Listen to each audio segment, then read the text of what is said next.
15th. A couple of quick announcements. Some of them I keep repeating, but I want everybody to know.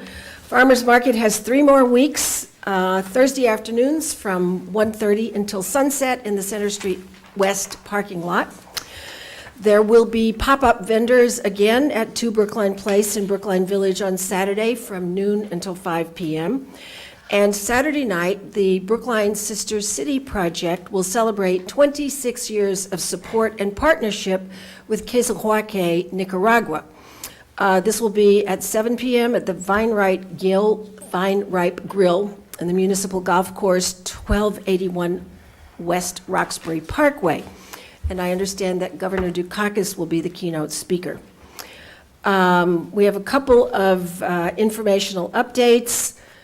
On October 8th, we received a letter from Mass Development, which is the financing authority for housing under the state statute under 40B, indicating that they have reviewed a proposal for Hancock Village and have declared it to be, I'm going to get the language here,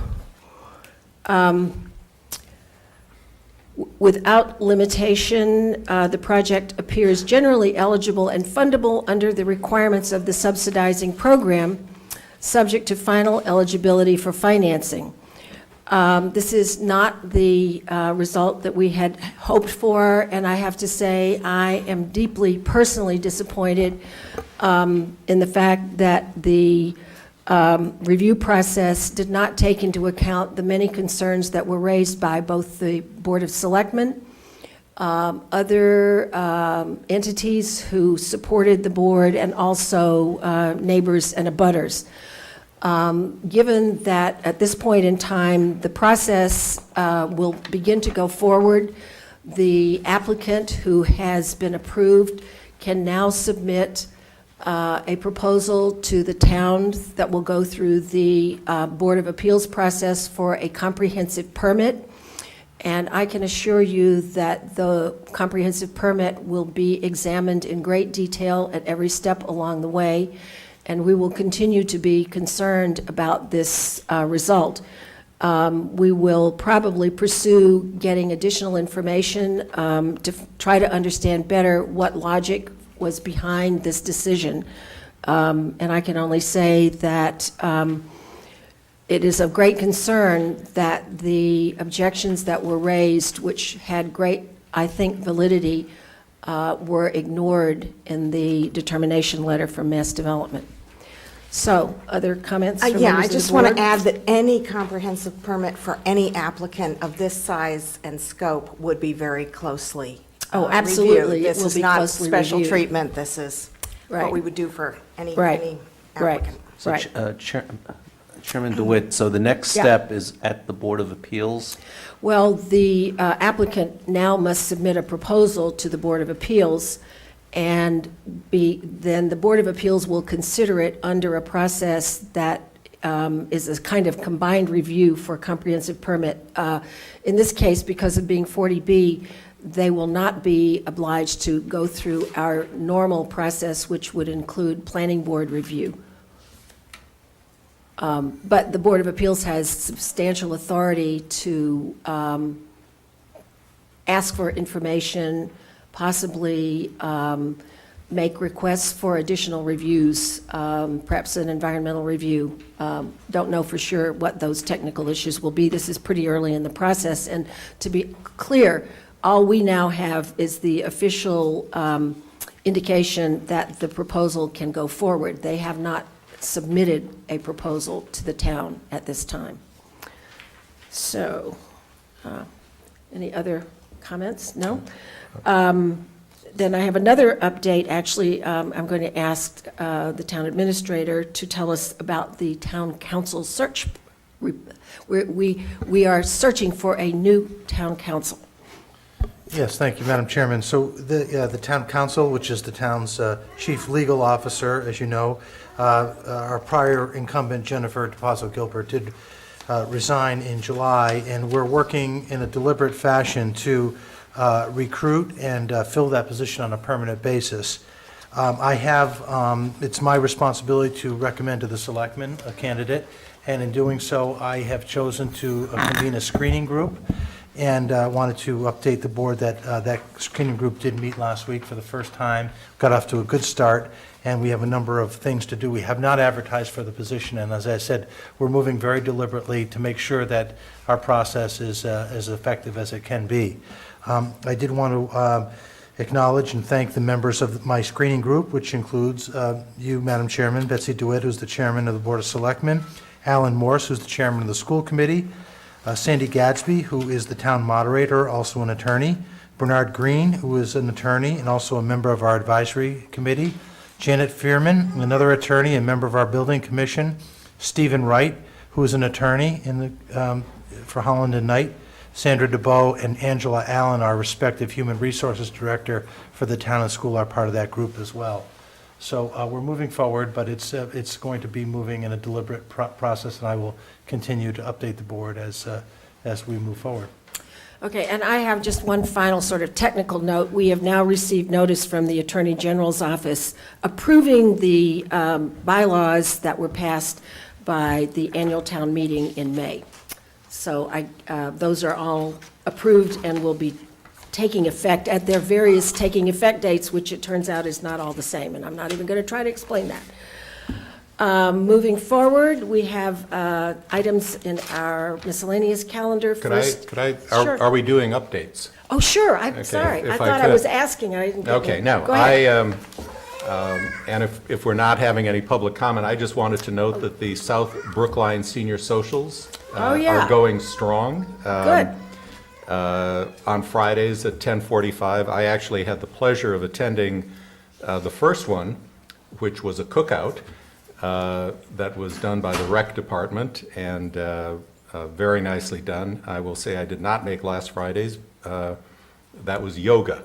So I opted for the cookout rather than yoga, but every Friday at 10:40. No comment. It's like At any good 10:45? politician, yeah. Right, There are four more Fridays. right. The last is a box lunch.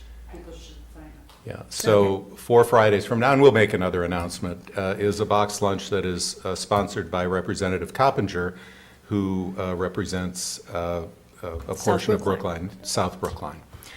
And let me just say, I had the pleasure and the honor of representing the board this past Saturday at the celebration at the Korean Church of Boston. The meal and the cultural festival that they sponsored and opened to the residents of Brookline, celebrating the 60th anniversary of the church, and it also turns out the 60th birthday of their pastor, the Reverend Young Lee. So it was actually a dual celebration, and it was a great pleasure for me to represent the board at that and to present the board's proclamation. And it was a wonderful event. I'm sure it was. Thank you. So are there any other updates? I didn't mean to stop. I got a Sure. quick one. Sunday morning, I had the privilege of representing the town at the BAA Half Marathon. Oh, yes. Which finished at White Stadium in Franklin Park. And my role was to hold half the finishing tape for the women's finisher, which was actually a course record was set. Oh, great. Kim Smith of New Zealand, and I just want to say what incredible organization goes into that, and thank you to our Brookline participants in that organization, namely our police department, who does a fine job of coordinating the closing off of streets and the maintenance of safety at that event.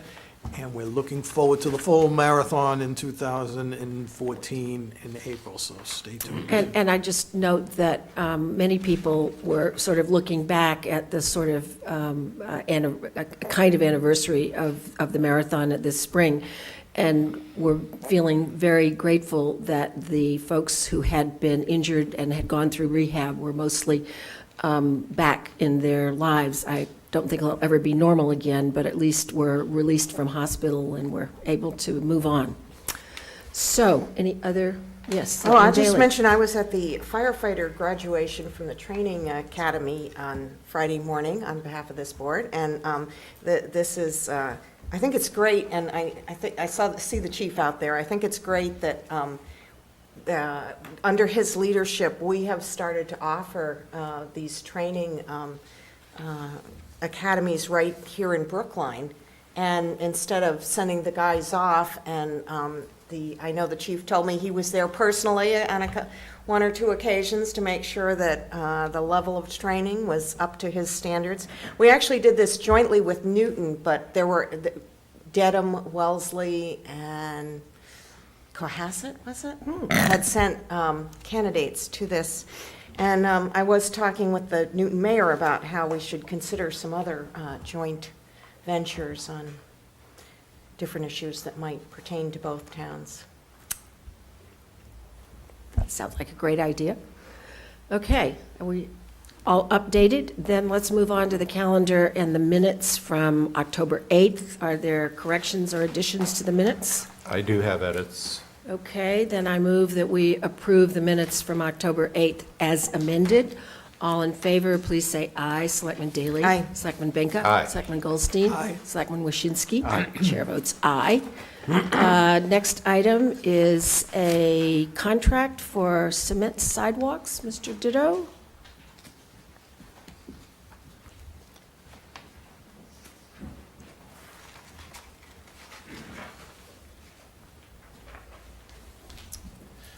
Good evening. This is our annual contract we put out for removing and replacing sidewalks within the town.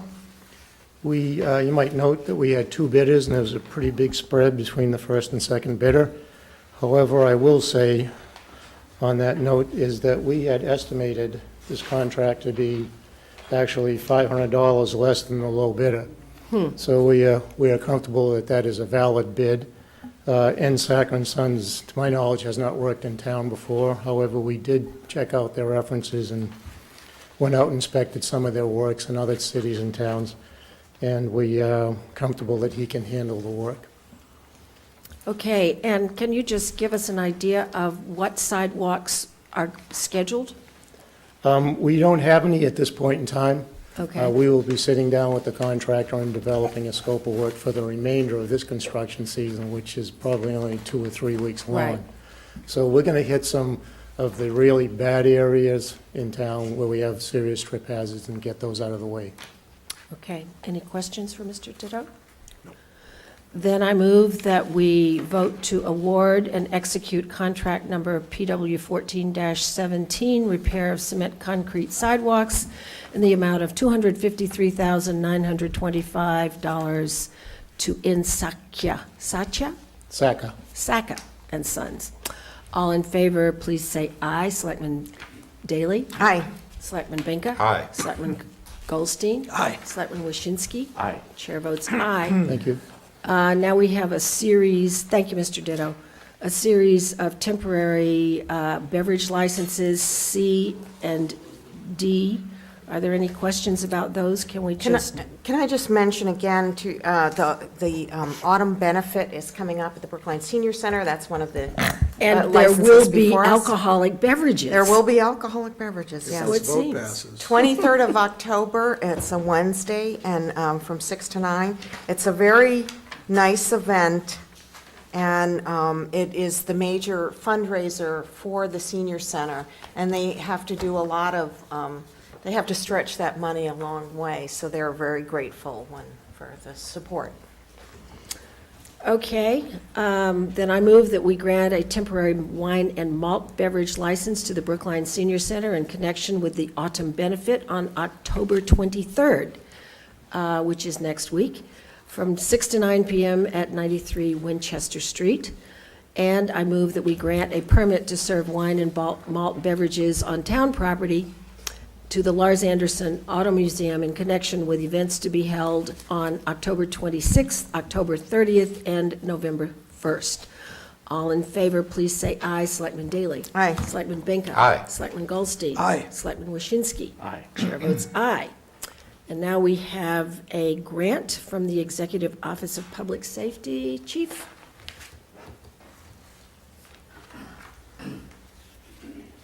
Good evening. I'm pleased to come in front of the board to ask the board to accept on behalf of the police department a grant out of the 2014 Underage Alcohol Enforcement Grant Program in the amount of $10,000. We applied for this grant as we have done so in the last 4 or 5 years. And we applied for it to give us some assistance in the North Brookline area when we're dealing with college student parties. And also we do our liquor compliance checks with funding from this grant. So it will go till September 30th of next year, so we can balance it out between the remainder of this year and get us kick-started to enter 2014 on a good note. Okay, any comments? Selectman Daley? Yeah, Chief, can I just ask, how is the party problem in North Brookline? Well, this year days? we did a little bit more in the initial stages. We met with a lot of the parents when there was the move-in day, if you recall, and I recall it was pouring rain that day. But they were, just about everyone was in a good mood, and sometimes they didn't want to run out of the building right away, so you can catch them in the hallway, and we would give them a copy of our bylaw. We explained to them what we expected from them. And last year, we had a decline of about 15% in loud parties calls from the year before. And we're down again, and I didn't check it today when I came into work, but as of last week, we were down a little over 14% lower than last year. So it looks like right now it's a 30% reduction in loud party calls. Our citations obviously are dropping as well, because without the loud parties, there's no need to write the citations, which is a good thing. But we are seeing progress being made. Well, I think this grant will be very helpful when. And certainly has been well used in the past. Any other questions for the chief? Then I move that we accept a grant from the Executive Office of Public Safety and Security Highway Safety Division, underage alcohol enforcement, in the amount of $10,000 to be used in connection with compliance checks for liquor stores and quality of life issues. All in favor, please say aye. Selectman Daley? Aye. Selectman Benka? Aye. Selectman Goldstein? Aye. Selectman Waschinsky? Aye. Chair votes aye. Thank you, Chief. Thank you. And moving to the main calendar items, the first is a question of a vacancy in the library. Mr. Flaherty, welcome.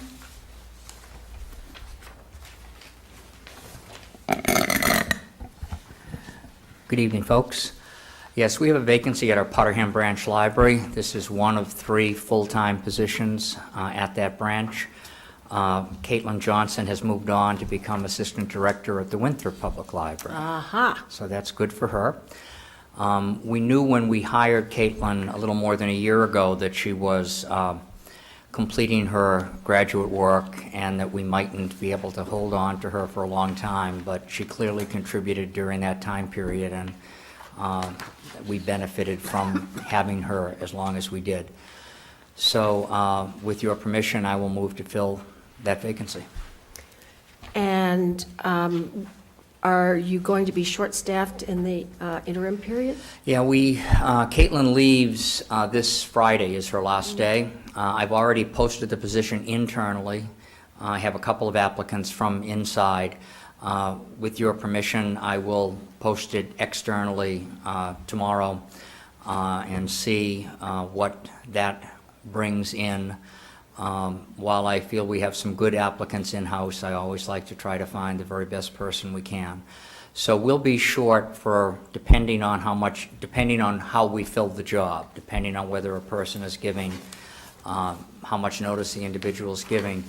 We will be short for a period of time. We'll use part-time people to keep our heads above water during that time period, and we'll be fine. Good. Questions for, yes, Selectman Thank you. Goldstein? Mr. Flaherty, will you be taking every possible step to make sure that your applicant pool for this is as diverse as possible? Yes, I've had conversations with the HR director about this. It's one of the reasons that we want to make sure we go outside. I do have minority applicants from within, but we will take it one more step. Thank you. And You're welcome. that is one of the best reasons to consult with Mr. Bowe on this. Right. Thank you. All right, are there any more questions for Mr. Flaherty? Then I move that we approve filling a vacancy in the position of Library Assistant 2 in the Library Putterham Branch. All in favor, please say aye. Selectman Daley? Aye. Selectman Benka? Aye. Selectman Goldstein? Aye. Selectman Waschinsky? Aye. Chair votes aye. Thank you very much. Good luck in your search. And our next item, where are they? Over there, okay. Is to recognize Fallon Ambulance on its 90th anniversary, serving the healthcare industry and the region. Is there anyone here from Fallon?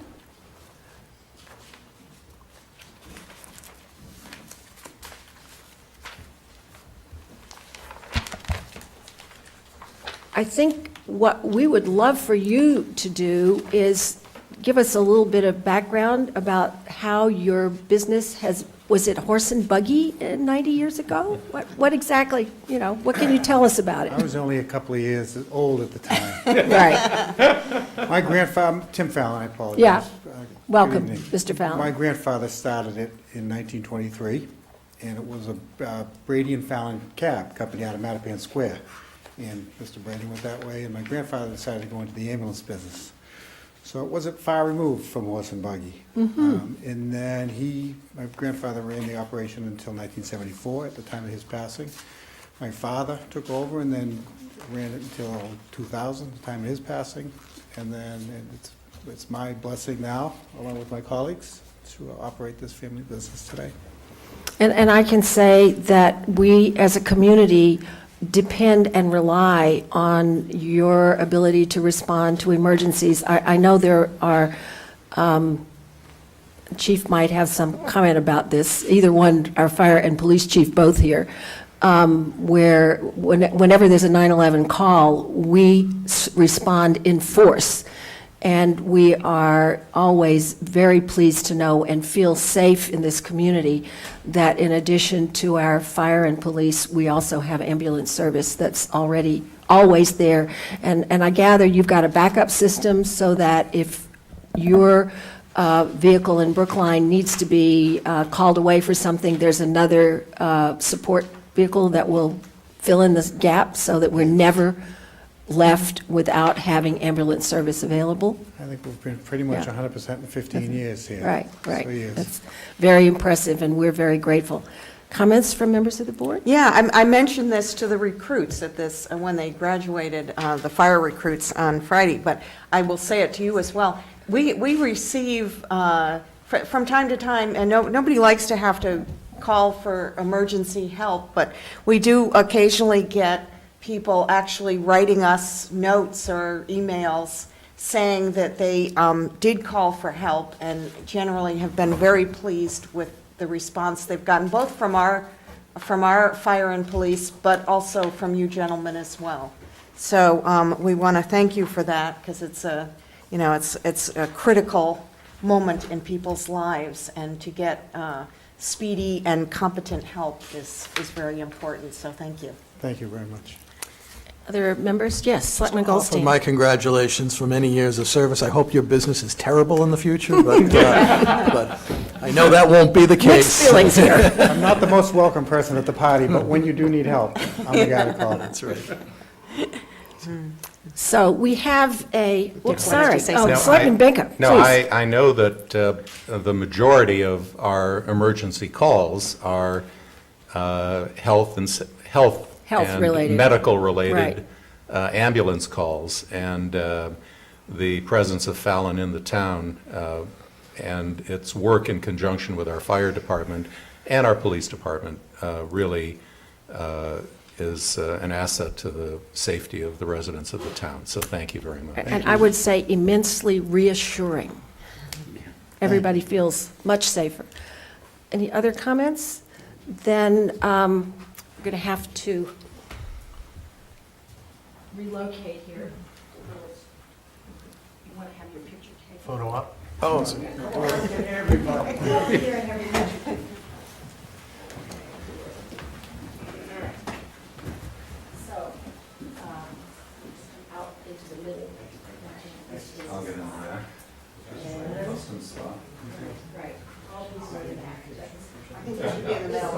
you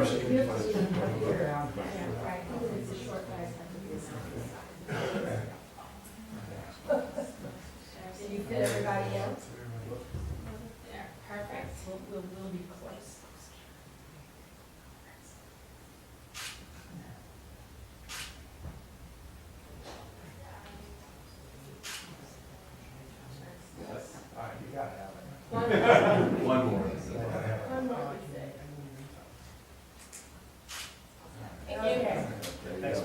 And thank you very much. We're very grateful to you, all of you.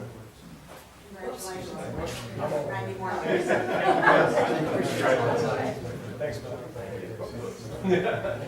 Thank you. Thank you very much.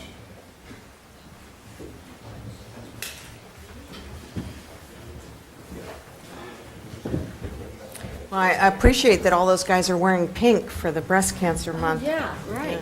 Good for them.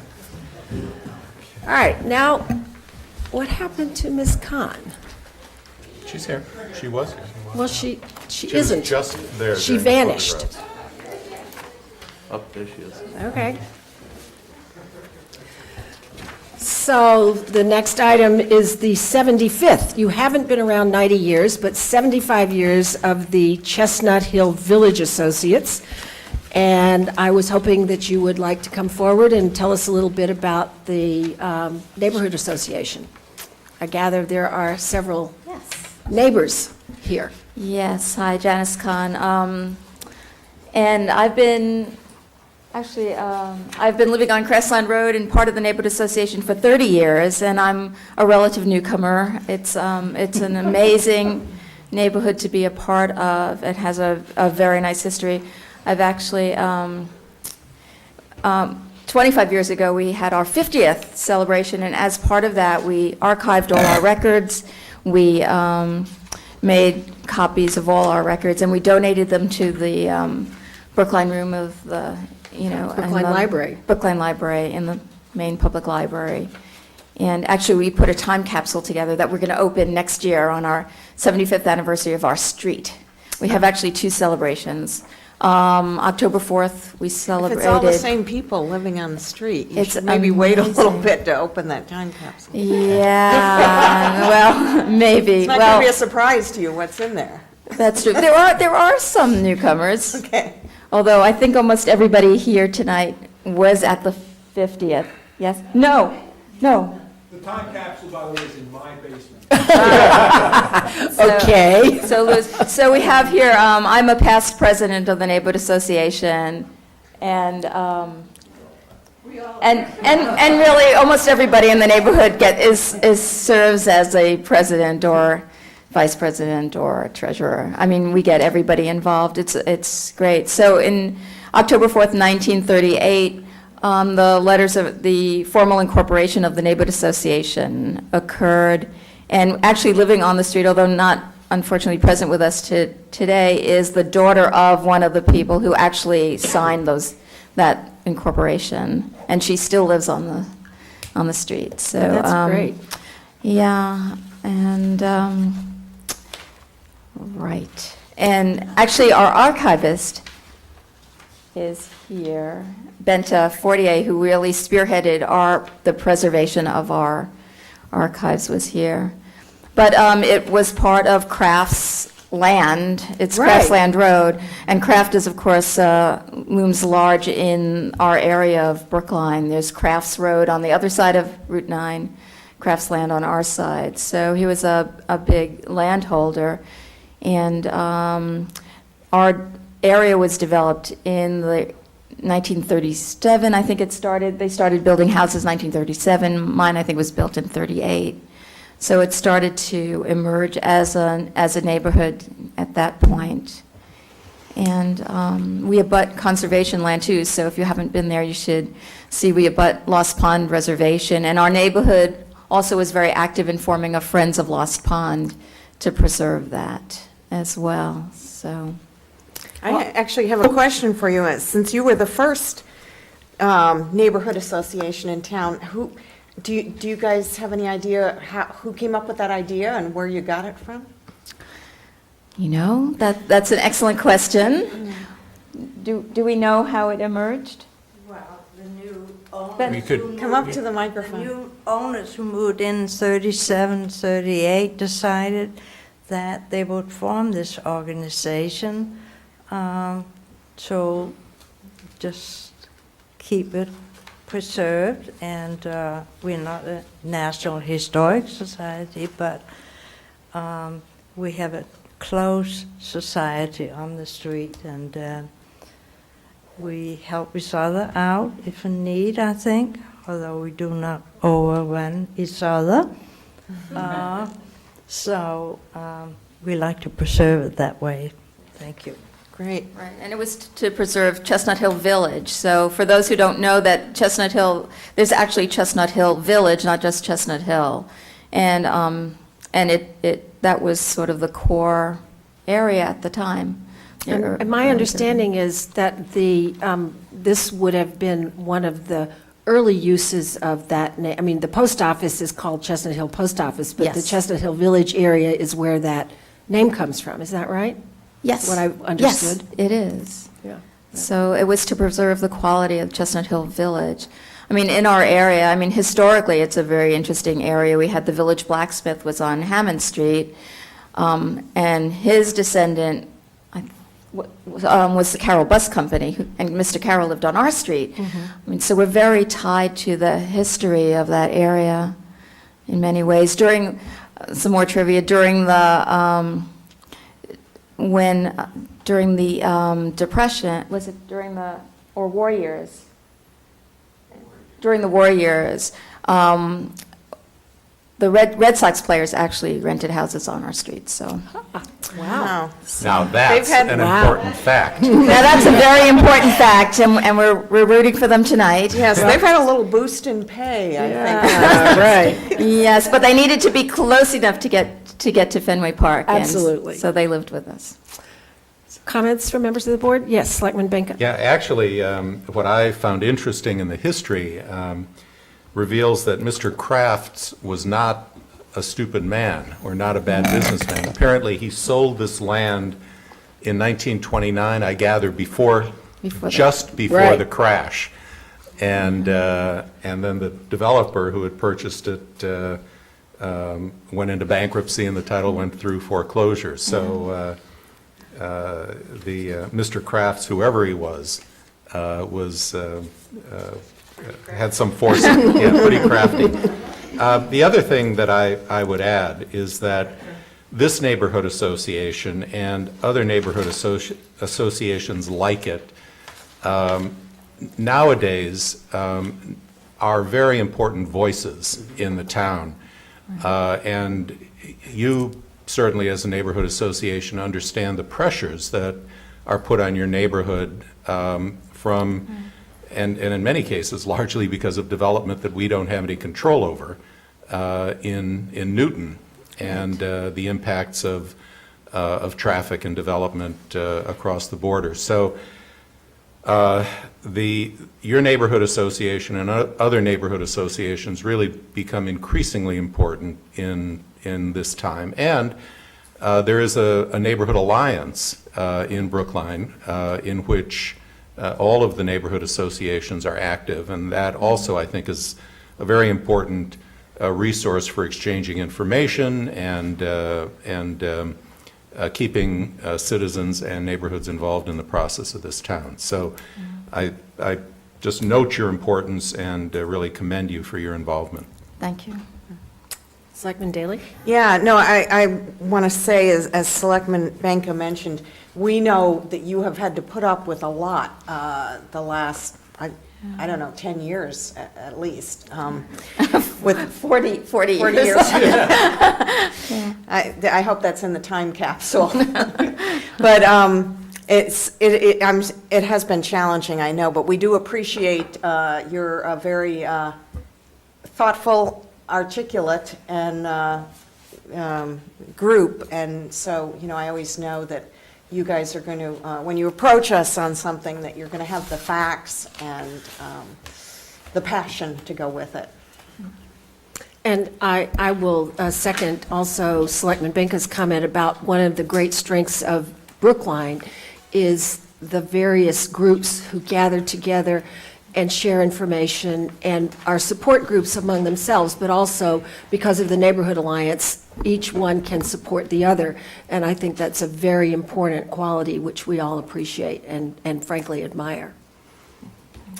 Any other comments? Okay. Well, we have a plaque again, so do you We have want to another get your- plaque. Do you have someone to Yeah. take the picture if we, no? All right. Yes, yes, we do. All right. We didn't bring our photographer with us.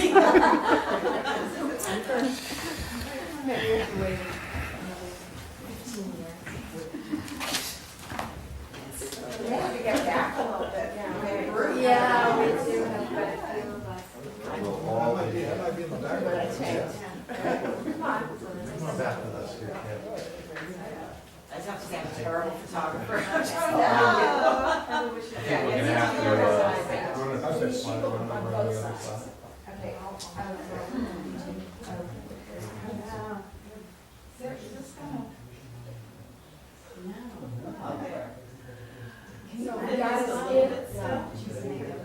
Your fingers over your lens. You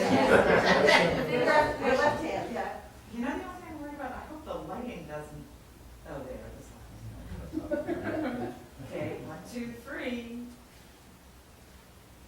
I'll do another one. Always, back up carefully. Thank you. Thank you so much.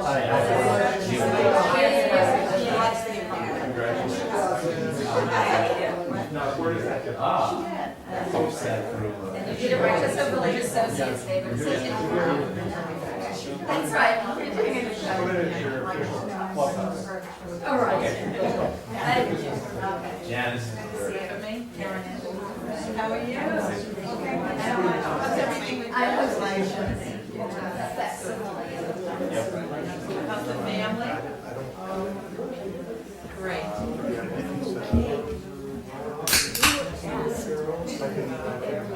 It's great to see you. I wanted to just say hello. We just need to,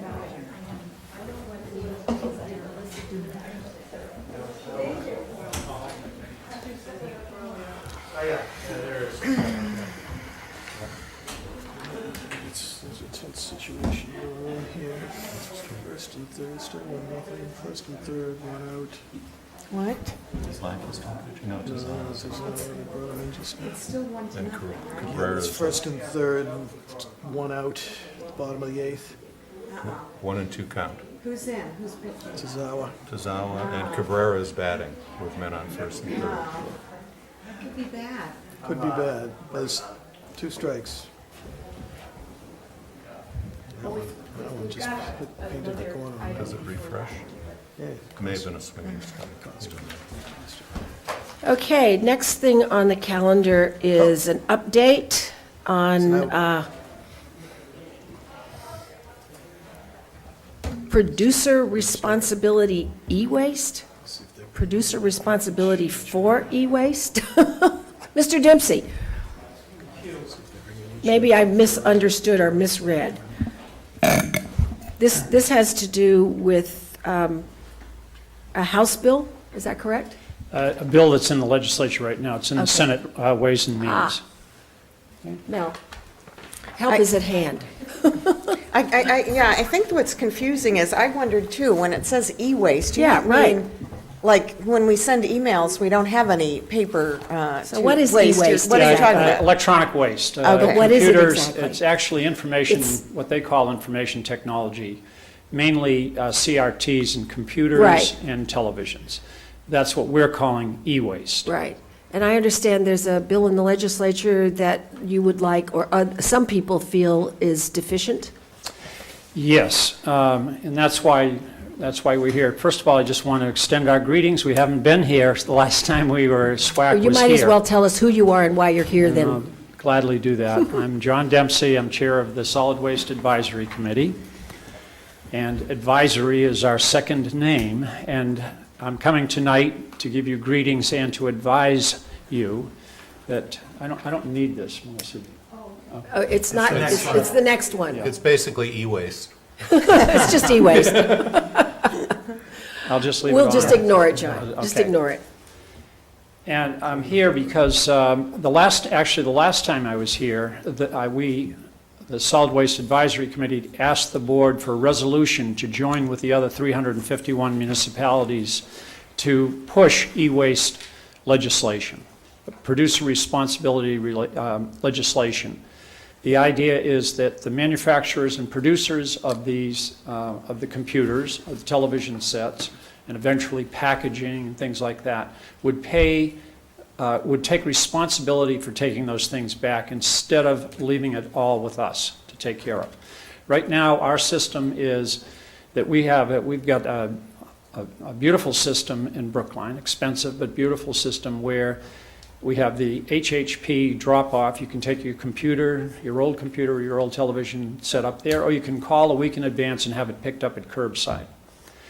But we pay to have that taken care of. It's taken care of down in Rhode Island. It's a certified e-waste facility down there, but we pay for that. What producer responsibility advocates is that the manufacturers and the producers pay for that, for the proper disposal of those, the proper recycling. So, actually, our own Frank Smizek was author of a bill in the last session that all the municipalities seemed to love. It did not get passed during the session. So a new bill was put in, and that's what we're addressing right now.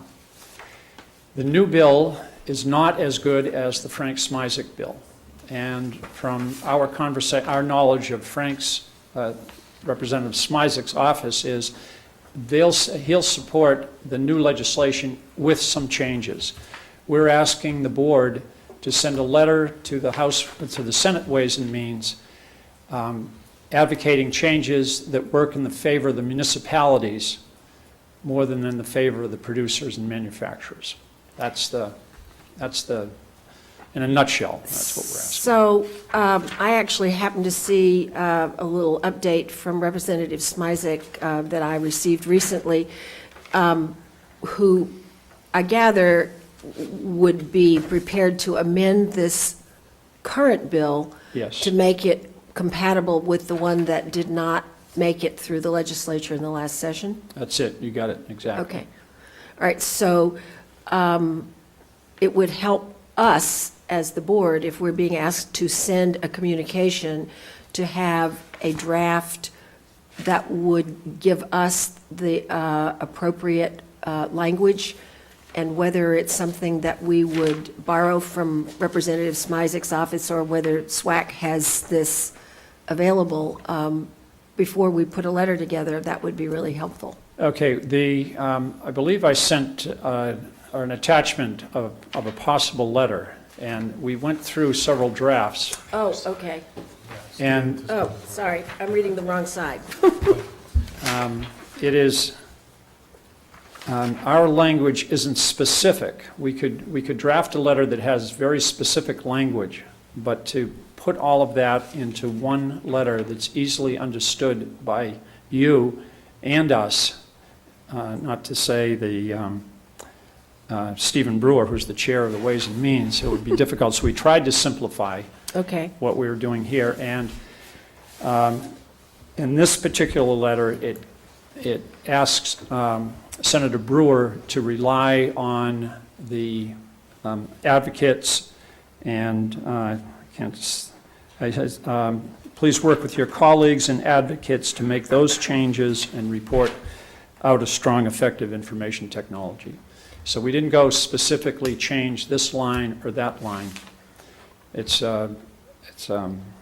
less technical letter.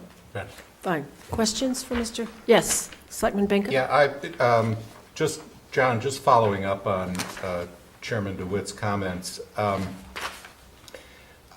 the explanation identified three areas or three issues that were raised by this particular legislation. And I must say that when I read the letter as it was drafted now, the references to there should be some changes in wording, minor modifications in the wording, and the please work with language, left me wondering Yeah.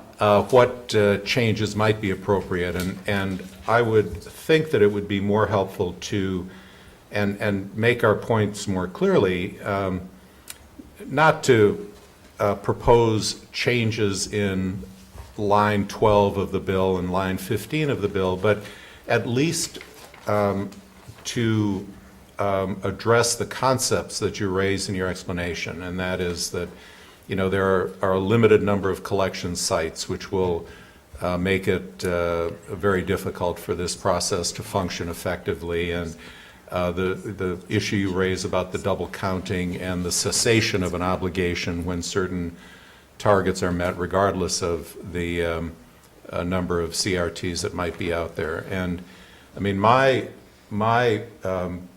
preference would be a letter that would say, for example, here are some issues, just to put a little bit more meat into this letter. I think I would agree that it'll be more effective if we highlight just the main points, Okay. like. And you got it.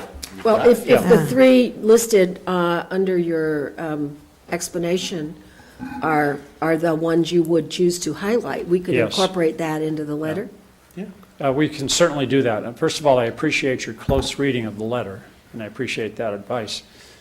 And we can do that very easily. And it'll still be under a page.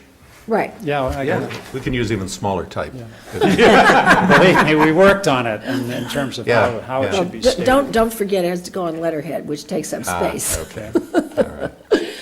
But we could certainly take those 3 points and perhaps, simplify the language, but include that as examples. Would that meet your That would goals be as well? fine with us, yeah. Yeah, okay. We're just advising you, and we'll take your advice to give you more advice. I have another constructive criticism. When I read about this bill and any bills of this nature, my first question is this anti-consumer? Are the expenses of this going to get passed on to the consumer? And I think it's an important sentence or two in any letter of this nature, assuming that it's not anti-consumer, but I haven't seen the words on it. But I don't think it's an issue to be skipped. Yeah, do you think that should be in the letter? It definitely, what we believe and what's happened in the 24 other states that have legislation like that does get passed on to the consumer. So when you buy your television set, you pay a little bit of you pay something, I don't know, several dollars extra, and that goes into the fund that takes care of the responsibility of the producer at the end to take it back. So when you buy your television set for $500, you pay $502 or $505, and that extra $2 or $5 goes into the fund. And that's what's used by the producer or the manufacturer to pay for. But to be absolutely clear, we're paying for it now. Yeah, It's not like it's being We're done paying at for it no as cost. Taxpayers now. No, but like out of Best your Buy, pocket. and maybe because they're required to in other states, Best Buy will take back computer equipment, and you don't even have to prove you bought it from them. They'll take things, so I suspect that if you buy a product from Best Buy, that's already in some way calculated into their price. I don't know how many others are doing that or not, but Best Buy is Yeah, doing well, you it. see it with CFL light bulbs that, Home Depot takes those back. So the producers realize that this is coming down the pike, and some are responding already to it. But you're absolutely correct. They're not going to just take these things for free. They're establishing a fund, and the person who buys the television set puts money into that fund. I mean, isn't there a way of administering this so that it doesn't affect the consumer, where they're prohibited I from? think it's still going to be a cost. It's going to, whether it costs us, the taxpayers, or whether it costs the producers and manufacturers, there's a cost to this Well, I know, but transaction. I would like it to cost the producers and manufacturers, not the taxpayers and not the consumers. Yeah, but there's different ways of, when somebody collects this stuff, there are different ways of how they get rid of it, and some of them are far less responsible than others. Right. I mean, some of them involve sending them someplace where little children spend hours Right. Each day working with sort of toxic or material in these things versus kind of a more responsible ways to recycle them, Well, so. in- I would rather pay the extra $2 and have my thing recycled responsibly. do you want to take another crack at the letter, or do you want to assume that the discussion we've had, plus the first draft, is sufficient for us to work on this? I'd be willing to take a crack at another version of the letter and give that to you Sure. and have you take a look at that and play with it. That would be very helpful, I Yeah. think. All right, so can we ask you to do that officially? Yeah, sure. Okay. Any other questions? Yes, Selectman Benka? Yeah, I actually have a question. The explanation focuses on CRTs, the cathode ray Tubes. tubes on old computers. What about flat-screen televisions and flat-screen computers? Do they present the same problems, or do they not? This is really a technical question. I have And no I idea don't know what the the answer answer is. to it. Yeah. I do not know the answer to it. I'm going to assume that whatever's in those new flat-screen televisions, there are toxic materials in there, and that they have to be removed somehow to keep them out of the waste stream, to keep them out of landfills or burning up in incinerators. Yeah, I mean, if that's the case, this certainly makes sense, because what you're really doing is you're internalizing the costs that are ultimately going to be imposed by those. I mean, if you could just toss those away, I suppose people could argue that there's nothing toxic in there, so you might as well dispose of them in regular landfills. Yeah. But I don't know the answer, actually. I don't know the answer. But, Okay. All right. Any other questions or comments? Then I would say. We could even vote this in principle. Sure. Delegate to the chair. And Yeah, and delegate it to you to, thank you, or we could delegate it to Mr. Kleckner to work on the the final chair, to version. consult with the Solid Waste Advisory Committee for a final version. sure. Yes. Okay. Well, then frame a vote. Well, I'd move favorable action on, in principle, sending a letter to Senator Stephen Brewer of the Senate Committee on Ways and Means in connection with electronic waste, along the lines of what's before us with the additions that we have suggested.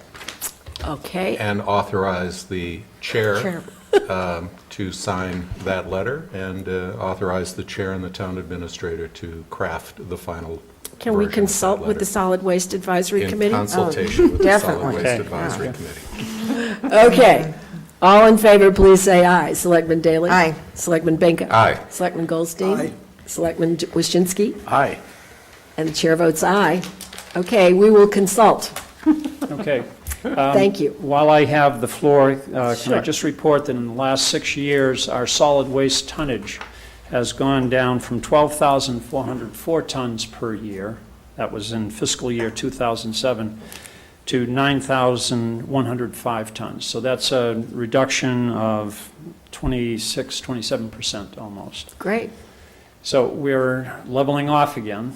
This is a contract year for our solid waste pickup collection. So I know that you're aware of that, and Solid Waste Advisory Committee is aware of it. We're always thinking of ways to reduce our solid waste. We think that we could get down in the next 6 years, we could get down to 6,000 tons if certain things are done. And we also want to report on our HHP is working very well. We've had other communities come in to look at how that operates, the HHP drop-off, that's what I'm referring to. And there's, What is HH? I'm sorry, the Household household hazardous hazardous. products. And that whole setup that we have up there, part of which was set up with a grant from the Mass DEP. The Mass DEP has come in to look at it and kind of brag about it. So we're very happy Great. about that. Okay? Actually, I have a bunch of light bulbs, the old, or the new Yeah. compact fluorescent light bulbs in my basement that I was going to take there, but now I know I can take them to Home Depot and save the town the cost. So thank you, Nancy, for that information. That was John who said that one. Really? But I'm telling you to Okay. take your old computer to Right, to Best Best Buy. Oh, okay, Yeah. fair enough. What has happened to recycling during this period when the solid waste tonnage dropped by that much? Recycling has gone up. It's increased by 8% over that same period of time. There's always a mystery about what happens when we reduce our solid waste. You would think that they'd be equal. Right. And it never happens that way. Even with pay-as-you-throw, it never happens that way. I know the Moderators Committee struggled with that. What happens with that? Why is it different? Why isn't it equal? So, Well, speaking for myself, I've gotten more conscientious about my composting. as well as- another issue that's bubbling around the community is organics, collection of organics. We get a lot of questions about that. When are we going to start a curbside collection of organics? And our answer is we're waiting for the state to have sites to take care of the organic waste. Well, the state is starting to step up. They're putting out proposals to run a digester over or to use organics over at Deer Island. So that's a big move. And they're also putting sites at some of the state universities. UMass is taking one, I think. So that's too far away for us, but the Deer Island is always could be a possibility for us. Yeah. Well, I have to always keep an eye on my husband because he tries to put weeds in there, and I'm saying, no weeds, because you get the seeds, and otherwise the stuff is great for your garden, but if you get bad seeds in there, you're kind of planting a lot of weeds in your garden. But I would just like to suggest that maybe you look into, in the more, the sort of more densely built parts of town where people maybe don't have a yard like I do to have a couple of compost bins, that you think about through the Friends of the Parks at some place, there might be an opportunity to do something with some bins at some of these parks, if someone would kind of look after them and. We could look at that. There are issues around that in densely populated areas. They have to be monitored so I was going to closely. say, because what you get is rodents. Oh, okay. If I you get do the not wrong think you food want to scraps be in there, you have a big problem.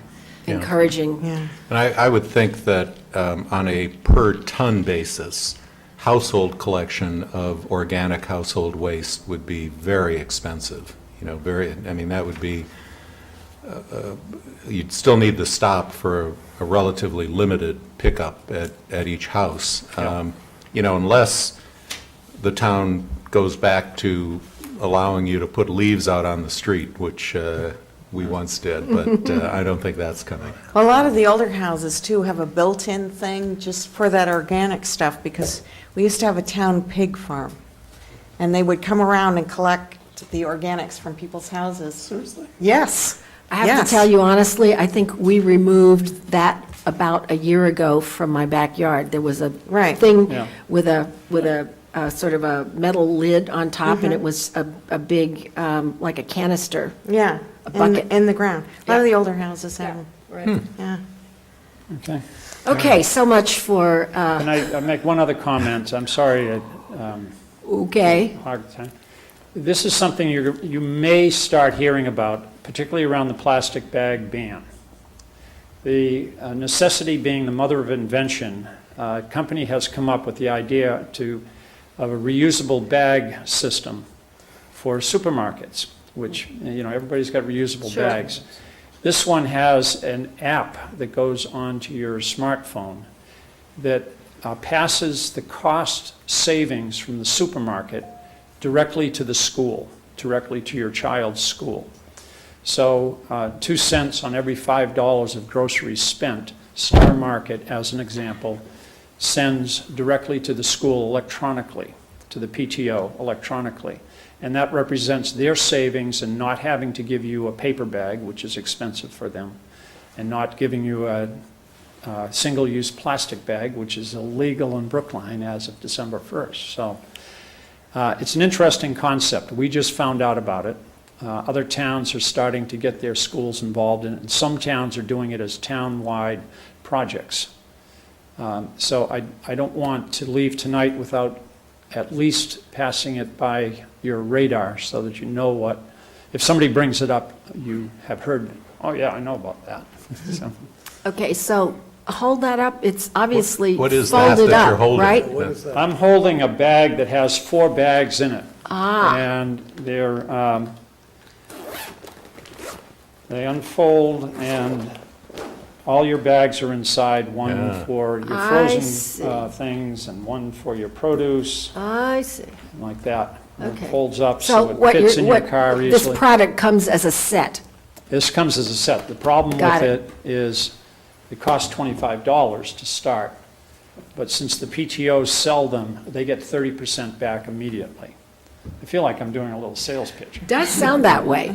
Well, thank you for the educational information, and let's see what happens to it when the PTOs start. Yeah, when they get a hold of it. I must say that bag is very chic, and Yes, as you it walk is, down the yes. street with that, Right. Are we ever going to see Recycle Man again? With numbers like that, you don't need recycling. Okay, thank you very much. Okay, thank you very much, Mr. Dempsey. Thank you. Appreciate it, and we will consult further on this letter. The sight of John Dempsey all in spandex is something not to be missed. And- with that bag. Right. Yeah, yeah. Okay, next item is update on senior housing. Mr. Caro.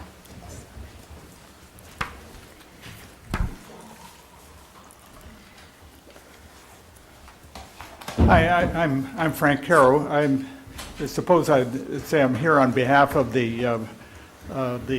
our Age-Friendly City Initiative, kind of among other things that Nancy and I are, along with Ruth Ann Bilbeck, are co-chairs of that initiative. And one of the areas in which we've been active is senior housing, and we had a forum on senior housing last April that Fran Price of the Department of Planning and Community Development took major responsibility for putting that together.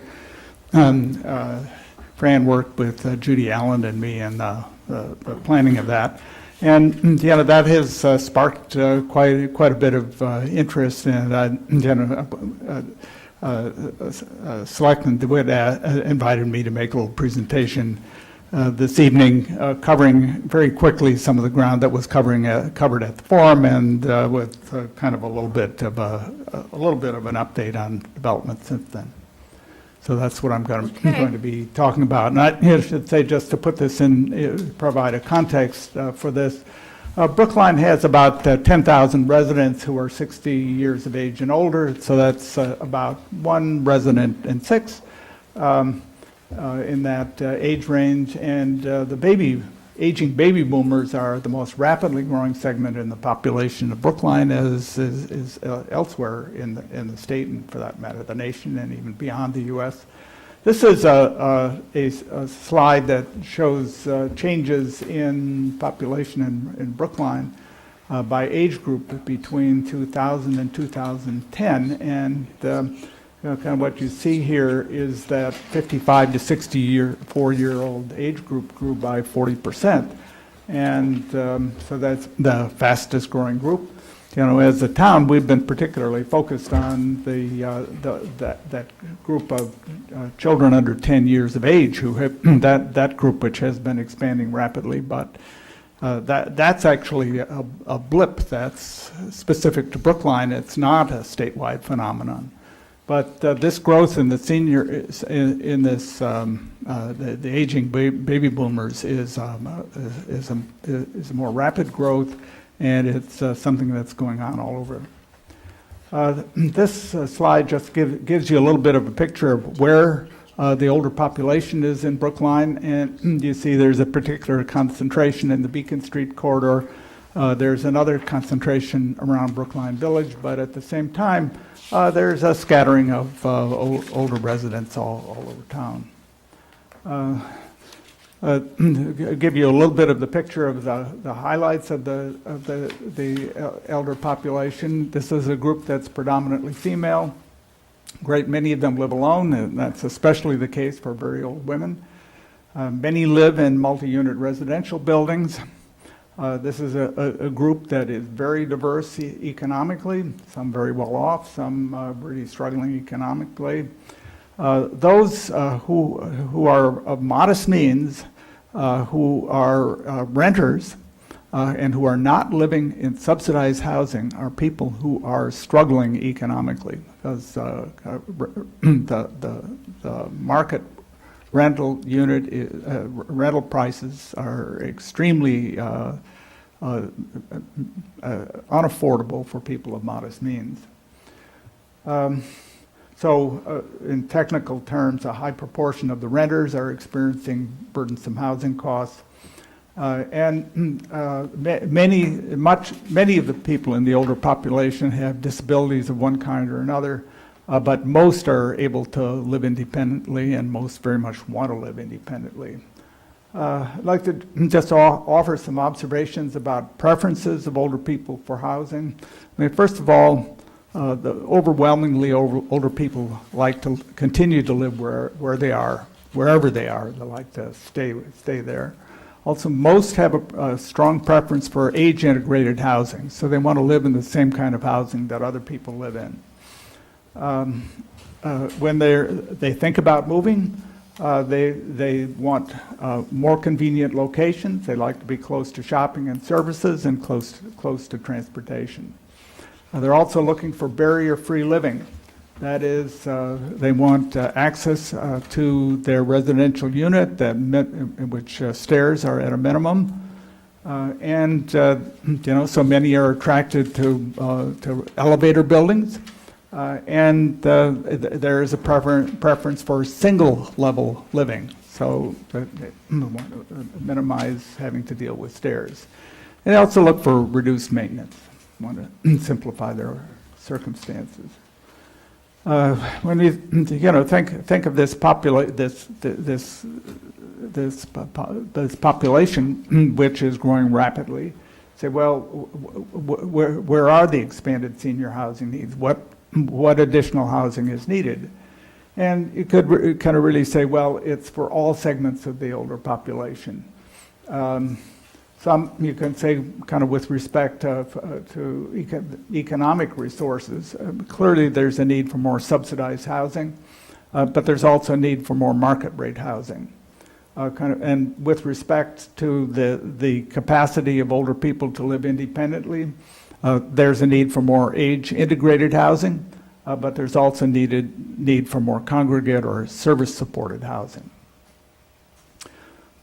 We held the Housing Forum in April for three purposes. One is to call attention to need.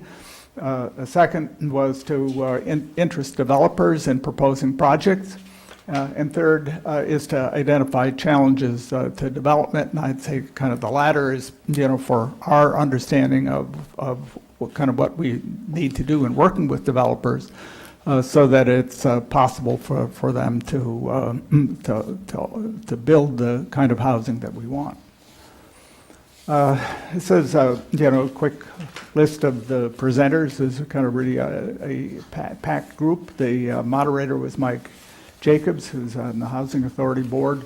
We had a whole sort of series of developers who spoke, and I'm going to be mentioning them individually as I go on. And we also had a presentation from Ruth Ann Dobeck, the director of our Council on Aging, who talked about supportive community services. One thing kind of needs to be understood to begin with is that in the scheme of things, Brookline actually offers a lot in terms of senior housing. I think there are other communities that will look at us and say that they really envy what we offer. The Brookline Housing Authority has 458 apartments for low-income seniors at 7 locations. There's also rental housing that is sponsored by nonprofit organizations and with center communities, a part of Hebrew Senior Life, which I'm going to be speaking to about more specifically a little bit later. That offers 516 units. So, these are impressive numbers. And there's one for-profit developer, Wynn, who has 153 units on Kent Street. Brookline has modest offerings with respect to the assisted living and nursing homes. There are 2 assisted living facilities. One is Goddard House, the other one is Epic at Chestnut Hill. And there are 2 skilled nursing facilities, one on Park Street and the other on Webster Street. One of in some respects, the most kind of interesting presentations were by nonprofit developers, and one of them is from Amy Schechtman, who is well known here. Used to be our economic development officer. She's now the executive at Jewish Community Housing for the Elderly. That organization operates 1,200 apartments in 6 buildings, but none of them are in Brookline. They're around us. They're in Newton and Brighton, but they're not here. They would very much like to be here, but they haven't been able to find a site to be here. And what they offer is a service-intensive model. They have resident service coordinators who know all the residents and arrange services for them. Their projects are deeply subsidized, and Amy speaks with an enormous enthusiasm about what they're doing, and they have evidence which suggests that they're very successful in serving the needs of their residents. And this is a slide that she showed, and shows resources coming in from various sources, and also showing how they're providing all kinds of services for their residents. So they're providing not simply housing, but very kind of rich experiences for the people who live there. We heard from Dorothy Kelly Gay, who was then the director for Center Communities. Center Communities is part of Hebrew Senior Life. Hebrew Senior Life has an enormously impressive set of residential services for older people in the Boston area. They have an affiliation with Harvard Medical School. They started out with a heavy emphasis on intensive services at the Hebrew Rehabilitation Center, which is a kind of a super nursing home.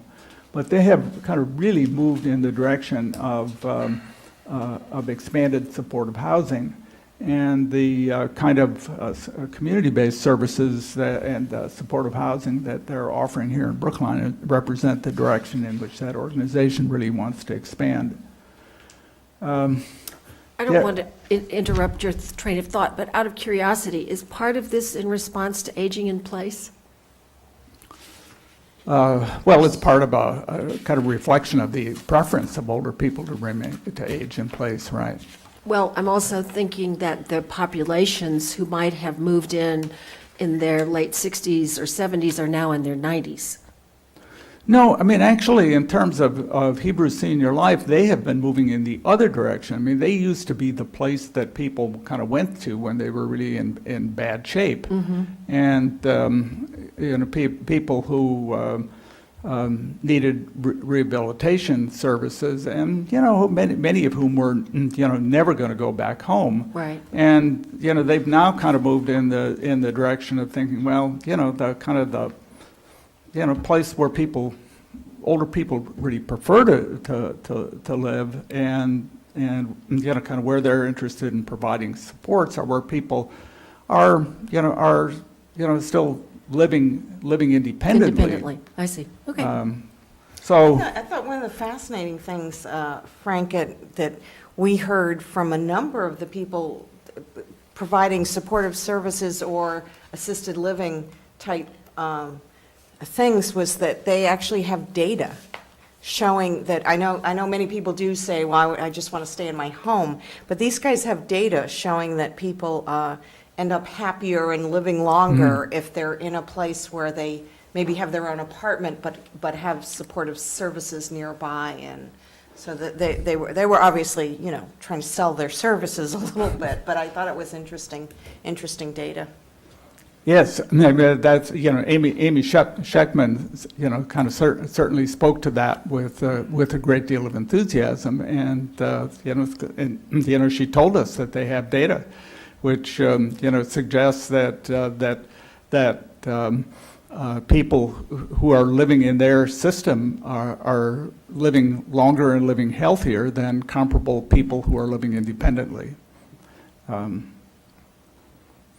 So it's, you know, I can only say that we heard it from her. I thought a couple of the others were kind of suggesting the same thing. But not to the degree that, Yeah. not to the degree that she was. I should say that you know, with respect to the center communities and you know, which Hebrew Senior Life is now operating on in 3 locations, 2 of them on Center Street and one on Beacon Street. We certainly have a lot of enthusiastic support for them, you know, among people in Brookline. I mean, I seem to know any number of people who said, "Oh, my mother lived there for a time. My father kind of lived there. It was a wonderful place." And so, you know, we have kind of lots of endorsements of that kind. And on, you know, kind of on the face, it's, you know, of it, it's a place that's clearly attractive to people. They offer the kind of combination of housing and services that enables their residents to maintain, you know, pretty high, you know, a good quality of life, and they're successful in keeping people out of assisted living facilities and out of nursing homes. I mean, not entirely, but they seem to slow down that process.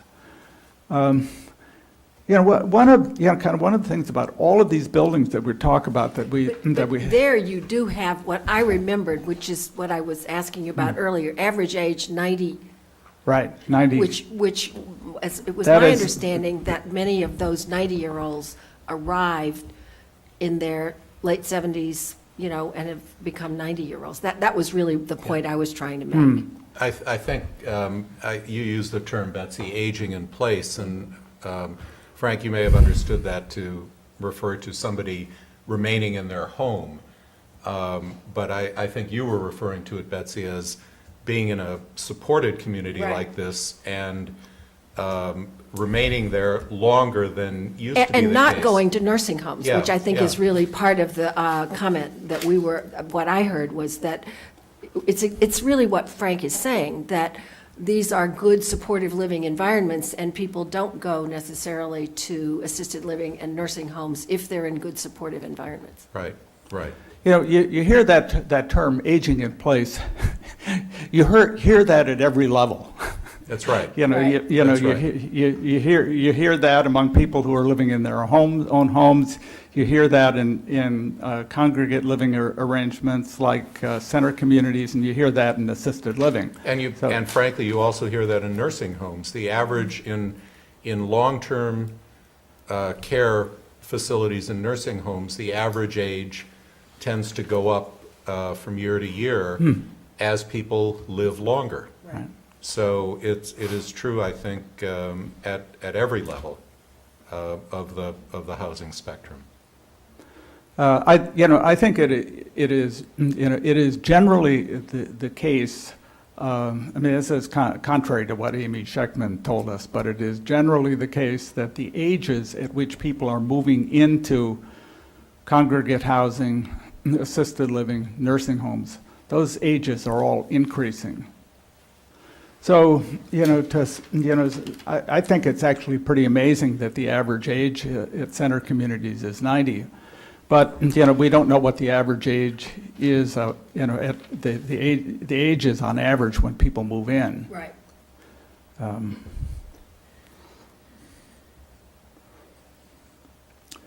But, one of the, things which was, kind of really kind of interesting at the forum was that Dorothy Kelly-Gay was very forthright in speaking about their interest in expanding what they're offering on Center Street. They have an older building which is now essentially minimally used, which they are actively interested in doing something with, and we could expect them to come forward anytime with a proposal to do something more ambitious on that site.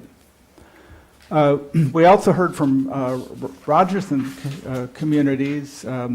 That's another very interesting nonprofit provider. I'm not going to spend so much time on it, but I should say this is a group that is kind of very active in the Boston area in a variety of locations. They have done very interesting things in adapting buildings that were built for other purposes, adapting them to become senior residences of various kinds. They've also done some new construction, and apparently they are especially well known in the field for their creativity in finding financing for various sources of subsidies. We heard from two for-profit developers. These are providers who, for the most part, have done low-density upscale developments. One is Northbridge. Their representative is James Coughlin. And the other one is Northland, whose representative was John Dawley. These groups have the major works have been done in rural or suburban areas, serving the self-pay market. You see relatively low-rise buildings on spacious campuses. See with Northland that they're pretty much all over New England, except for Connecticut.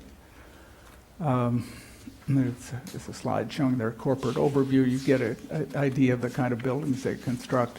It's a little bit hard to imagine a construction of that kind in Brookline. Couldn't figure out, kind of where would they find the land to do it.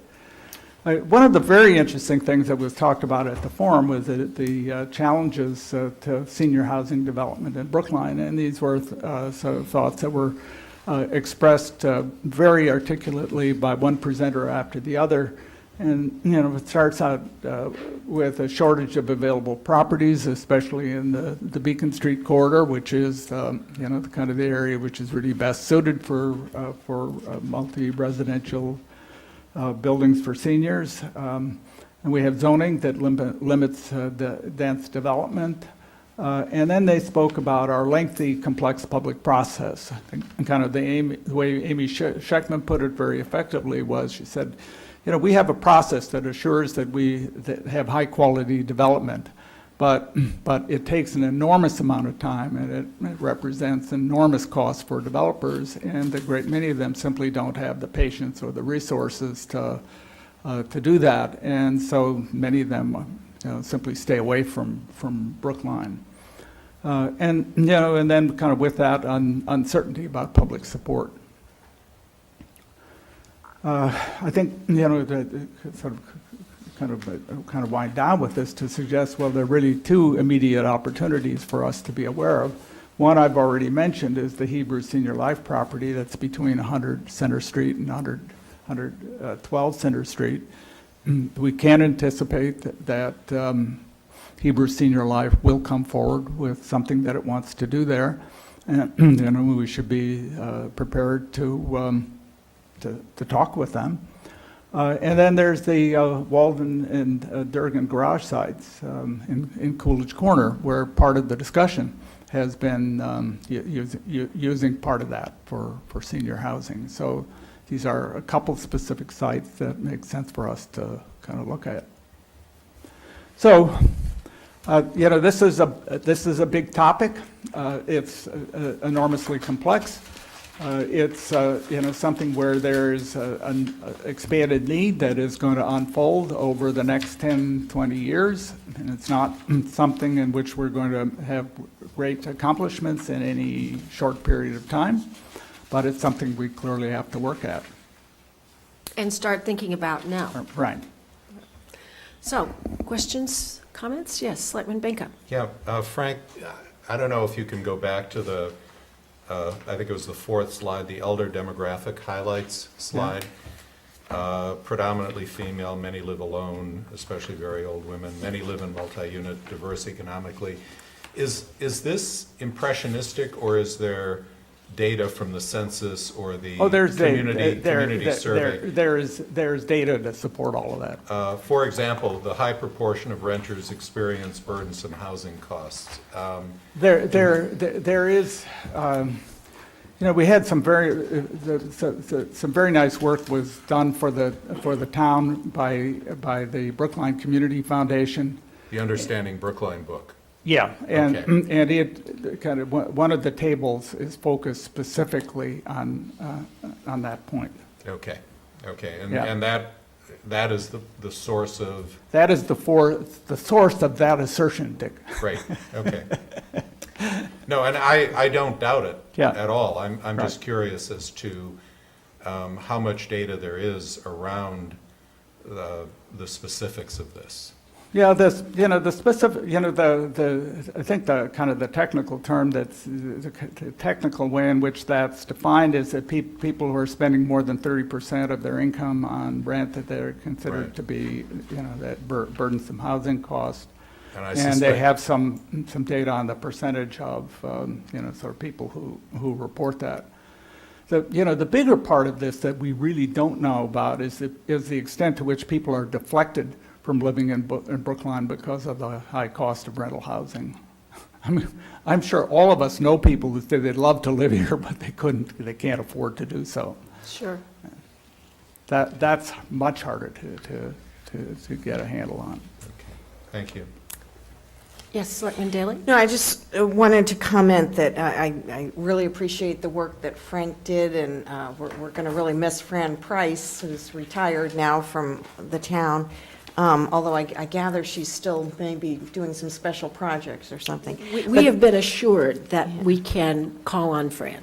Well, there was tremendous interest in this topic, and so I think it was great that Frank had these discussions and people, making people more aware of all the options, and also putting on the table issues of what people would like that aren't really an option in Brookline. Any other comments? I'm just going to say that I thought the chart, which I believe also may have come from Understanding Brookline, that shows the increase in older residents at the same time as the increase in very young residents, both of which present challenges. And having scoured the town looking for possible sites to build a school, I can tell you that since those are extremely limited, the opportunities for senior housing are just as challenging, and something we all need to think about and, look creatively as we go forward. So thank you very much. well, Really thank you. appreciate this. And Thank you. obviously, we will continue to look for updates as things happen, maybe including the proposal that you imagine may come from Center Communities. Right. Okay. Thank you. Right. Okay, next is a couple of interviews for boards and commissions. The first is Tree Planting Committee. Brandon Schmidt.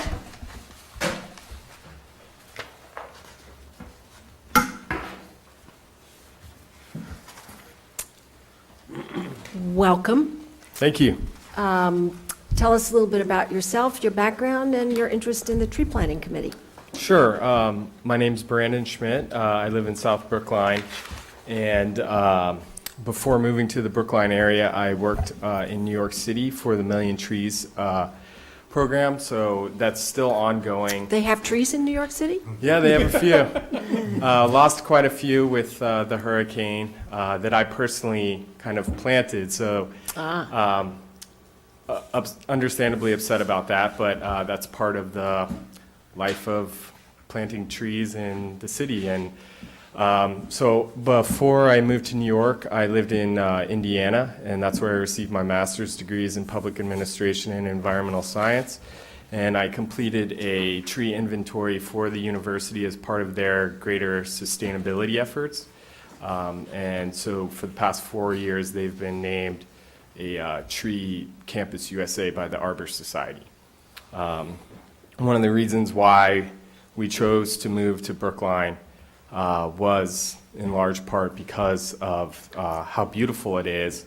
And besides Brookline's people, I think the trees are one of its greatest resources. And I've lived and worked in several different communities, and none of them take as good care of their trees as Brookline does. So I'd like to be a part of that. You know, besides being an excellent educational and professional opportunity, I'd be honored to be a part of such a storied committee, knowing that the Brookline Tree Planting Committee is the first of its kind in the country. I'm a certified arborist with the International Society of Arborists. I'm also a municipal specialist, which is another sub-certification with the ISA. I have technological aptitude in GIS and remote sensing, as well as I know how the iTree software works, which does the cost-benefit analysis of urban tree resources. I'm also aware of the threats that face urban trees specific to urban trees, as well as those threats such as invasive species that affect trees kind of nationally. So that's my interest. Interview's over. Do you have time to take this on? I do. So I actually work for the town right now. Right. For the Parks Department. Right. I'm the park ranger, and absolutely looking forward to taking this on. I believe the time commitment will not be a problem at all, and I've already spoken. It should not conflict with my schedule at all. I'll be able to work around my Great. obligations for the committee. Selectman Daley? You're obviously super well qualified, and I'm very impressed that someone who works for the town by day is willing to spend their off hours volunteering for one of our committees. But I did just want to ask, since you are a Parks Department employee, if you talked to Tom Brady, is there any discomfort or any feeling of conflict of interest of you being in these two different roles? Sure. Well, discussions with Tom, he's not concerned about it at all. And I did check with town council as well as the State Ethics Commission, you know, another learning experience as part of doing this. And I actually have the paperwork here. As long as I submit the paperwork, it's not a problem. I just can't have a vested interest. But because it's an appointed position and not paid, then everything's fine. You have to disclose to the appointing authority, which is us. Right. Well, I have it right here. There you go. Okay. Selectman Goldstein? Thanks, and thanks, Brandon, for being willing to take your work home with you in such a direct manner. Since your qualifications are impeccable, I want to go off the usual route here and ask you one threat to urban trees that I haven't heard much about recently, but I know that we're in touch with, is leaks from gas systems and poisoning the roots of trees. Yeah. Anything new you can tell me about that and efforts to remedy that situation? I think I've lost a bunch of trees on my street over that. Yeah, it's a real problem, and it's not any easier when you think that NSTAR is backlogged. In New York, it was a huge problem just getting the sites marked out. So I think first and foremost, it's site selection, really thinking about where we can plant a tree and where we can't. And besides that, it's, yeah, working with the utility companies and figuring out where those issues are. I mean, they need to be repaired just in their own right, let alone for the health of the tree. So in my mind, it's working closely with NSTAR and having the trees planted in the right spot. I mean, if we're gonna lose, if National we're gonna, Grid. It's Well, in national- Brookline, it national grid. depends. Some places it could actually be an N-Star. They're different, but yes, I mean, the we can- gas company. we can plant all these new trees and then find that in 20 years, if the gas leaks aren't fixed, we lose them again. As That the is roots true. grow out to the point where they can get poisoned. That is true. You would hope to limit that as much as possible, and I mean, that, I think of the trees themselves as part of the infrastructure. So as they're not just kind of pretty landscape material, they are part of the infrastructure. They provide ecological services that save money, and so there's expected loss just in planting alone, and you want to reduce the loss as much as possible. Some trees don't transplant, and some trees may not ever be planted as many times as, may not ever thrive as many times as we might plant it. Thank you. Selectman Baker? Yeah, there actually is litigation that's ongoing now. A number of municipalities have brought suit against the gas utilities seeking damages for the replacement costs of trees. And that has been wending its way through the courts at this time, so. Which and we Brookline are- joined. And we are Right. involved in that, yeah. Right. Brookline is involved in that litigation. I actually have a question about the iTree program, and whether we use it here in town and what it actually does.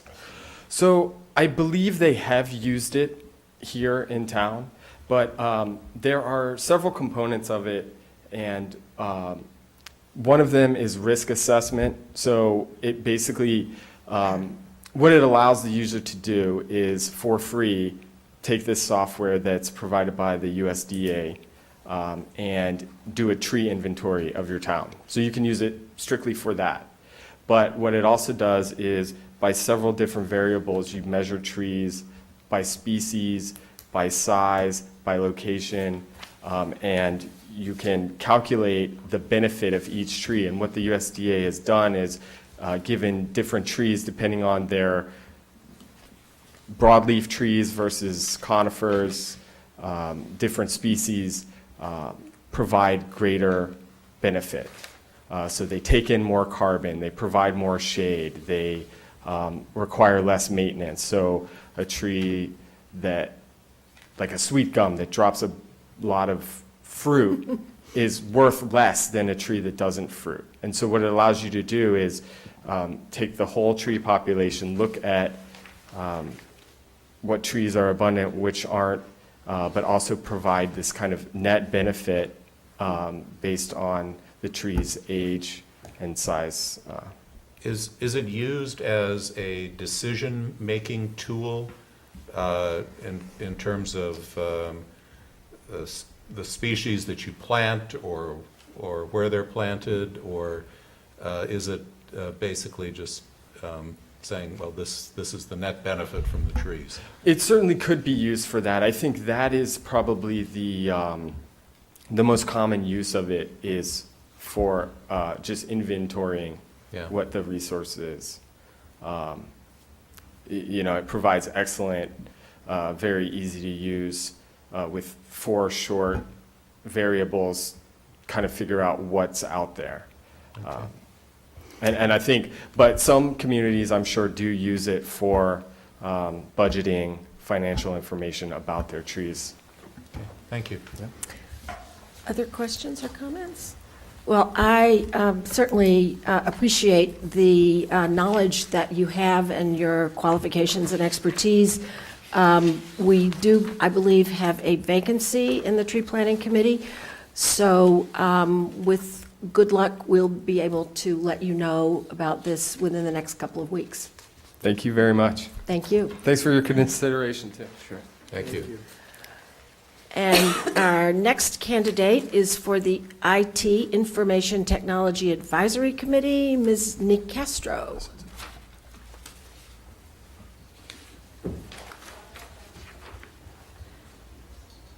welcome. Good evening. And you've heard the routine, so. I heard the routine. We are welcoming you to show us why you care about the Information Technology Advisory Committee and anything you want to add about your background and interests. Certainly. I want to thank you very much for the opportunity to interview here tonight. I'm a lifelong resident of Brookline. I grew up in Brookline Village. I went to Lawrence School. I'm a graduate of Brookline High School. I'm also a graduate of Suffolk University, an undergraduate in Sociology and Criminal Justice. I have a master's at Boston University in the School of Public Health. I also hold a couple of certifications, one in emergency management and business continuity, as well as a social media strategist. I also am an active member of NEDRIX, which is the New England Disaster Recovery Exchange, which is part of New England. I'm actually have 3 grown children that are all graduates of Brookline High, and 2 of them also went to Boston University. I just became a grandparent, and I'm very happy to be one, and we walk around Brookline quite a bit, and very happy by all the parks that I get to take him to each week that I have him. I have 25 years of information technology experience at Boston University Medical Campus, where I spent many years both in the School of Medicine and the School of Public Health integrating technology in the curriculum. I now own and operate my own consulting business. I'm a social media strategist, and I help small businesses, independent organizations, and nonprofits. I'm a constant contact solutions provider where I help people with email and marketing strategies. I'm here today because I'm very concerned and want to support Brookline any way I can with my technology experience. I'm also support the House bill, which is 2908, which is an act to enhance technology and civic engagement. And I hope that my experience can help do that with the town of Brookline. Well, you have an interesting and varied background, and have you had an opportunity to go to one of the IT meetings? Just I have not. Okay. Not recently. Just I've not. curious. No. And I'm gathering that because you have your own business, you have a flexible schedule and there's no conflict about, No, other than walking with your grandson. That's about right. Okay. Okay, questions for Ms. Nicastro? Selectman Well, I will have- Waschinsky Oh, first. sorry. So your experience, you have a lot of experience with social media. How can we be using social media to engage the public, given the legal framework that we operate under? Well, not knowing the legal framework that you operate under, so I'm not privy to that, but I would say. Basically, the open meeting law. Okay, the open meeting law. Well, right now I was thinking that you could probably start trending, that if many of you have Twitter, you could start using it as a way of educating the town, because there are many people that are on Twitter right now. There's probably over a dozen to 2 dozen Brookline Facebook pages that are out there. So I think there's many ways that you could begin to start integrating technology into your discussions. I've gone to many conferences where, although you don't have a great crowd here this evening, when you do, people are right there listening and kind of in real time. And I think that's one of the most important things right now, is that you have the opportunity with not just Twitter and social media, but with web applications and web technology such as, let me just see, I have so many running in my head right now, but one of the things that I was thinking that you could use is something like a WordPress or a Google platform, so people could actually follow what's going on in real time, as well as going back to websites and seeing what's been discussed here today. So I actually checked in on Foursquare when I came in here and was able to tweet out to my constituencies that we're doing such a great job. We've decreased our tonnage in actual refuge for the town. So those are the type of things that you can begin to educate your followers pretty immediately. I think if somebody's in front of a computer, they actually can see us while we're meeting. Yeah, So if there's a they- camera here, I'm sure they can. Yes, yeah. They can. Well, I know Doreen is a very energetic activist in town, and I noticed you were also interested perhaps in the Human Relations and Youth Resources Commission. Yeah, I was, because when I was at Boston University, I worked very closely with the Human Resources Department, and I think that one of the things that I could bring experience in is in terms of how we educate our current and future employees, and making sure that they have the technology skills that they need within this climate now, particularly now that everything is going either to the handhelds or just using it, that, what do we need to know? What are those skills that we need to have in our current town employees. Yeah, we actually have a human resources board that is probably more what you're thinking of. The Human Relations Commission is Oh, more on diversity issues Okay. and All that right, sort of yeah. thing. Yeah. Well, that's also something that I'm very interested in too, Okay. so that's something that I'd like to do. Selectman Benka, and then, No, you mentioned it very quickly, but I'm looking at your resume. It's 20 years in technology administration, and you mentioned in the medical area? Yes, I spent my career at Boston University. I started in the School of, actually at the School of Public Health, working for a faculty member who became the chair. And right around that time, well, I'm dating myself, but in the early 80s, they started bringing computers into the administrative offices. So the majority of my technology experience has been on-the-job training, except for the certifications that I've gotten after that. But yes, so what my job responsibility was training both staff and faculty in the use of administrative applications, whether, believe it or not, if you remember an application called WordPerfect and other applications such as that. So that's what I did originally. So basically, you trained people in using... Well, I not only trained them, but we were the first Boston University was the first school on the web back in 1992. We were the first ones to have a website up. So I not only did the training, but I also was responsible for implementing applications and administering the computers that were in the library. So when we started, we had only the computers that were in the back of the office, and when we left, we had about 400 or 500 throughout the medical campus and the university's library. Selectman Goldstein. Thank you.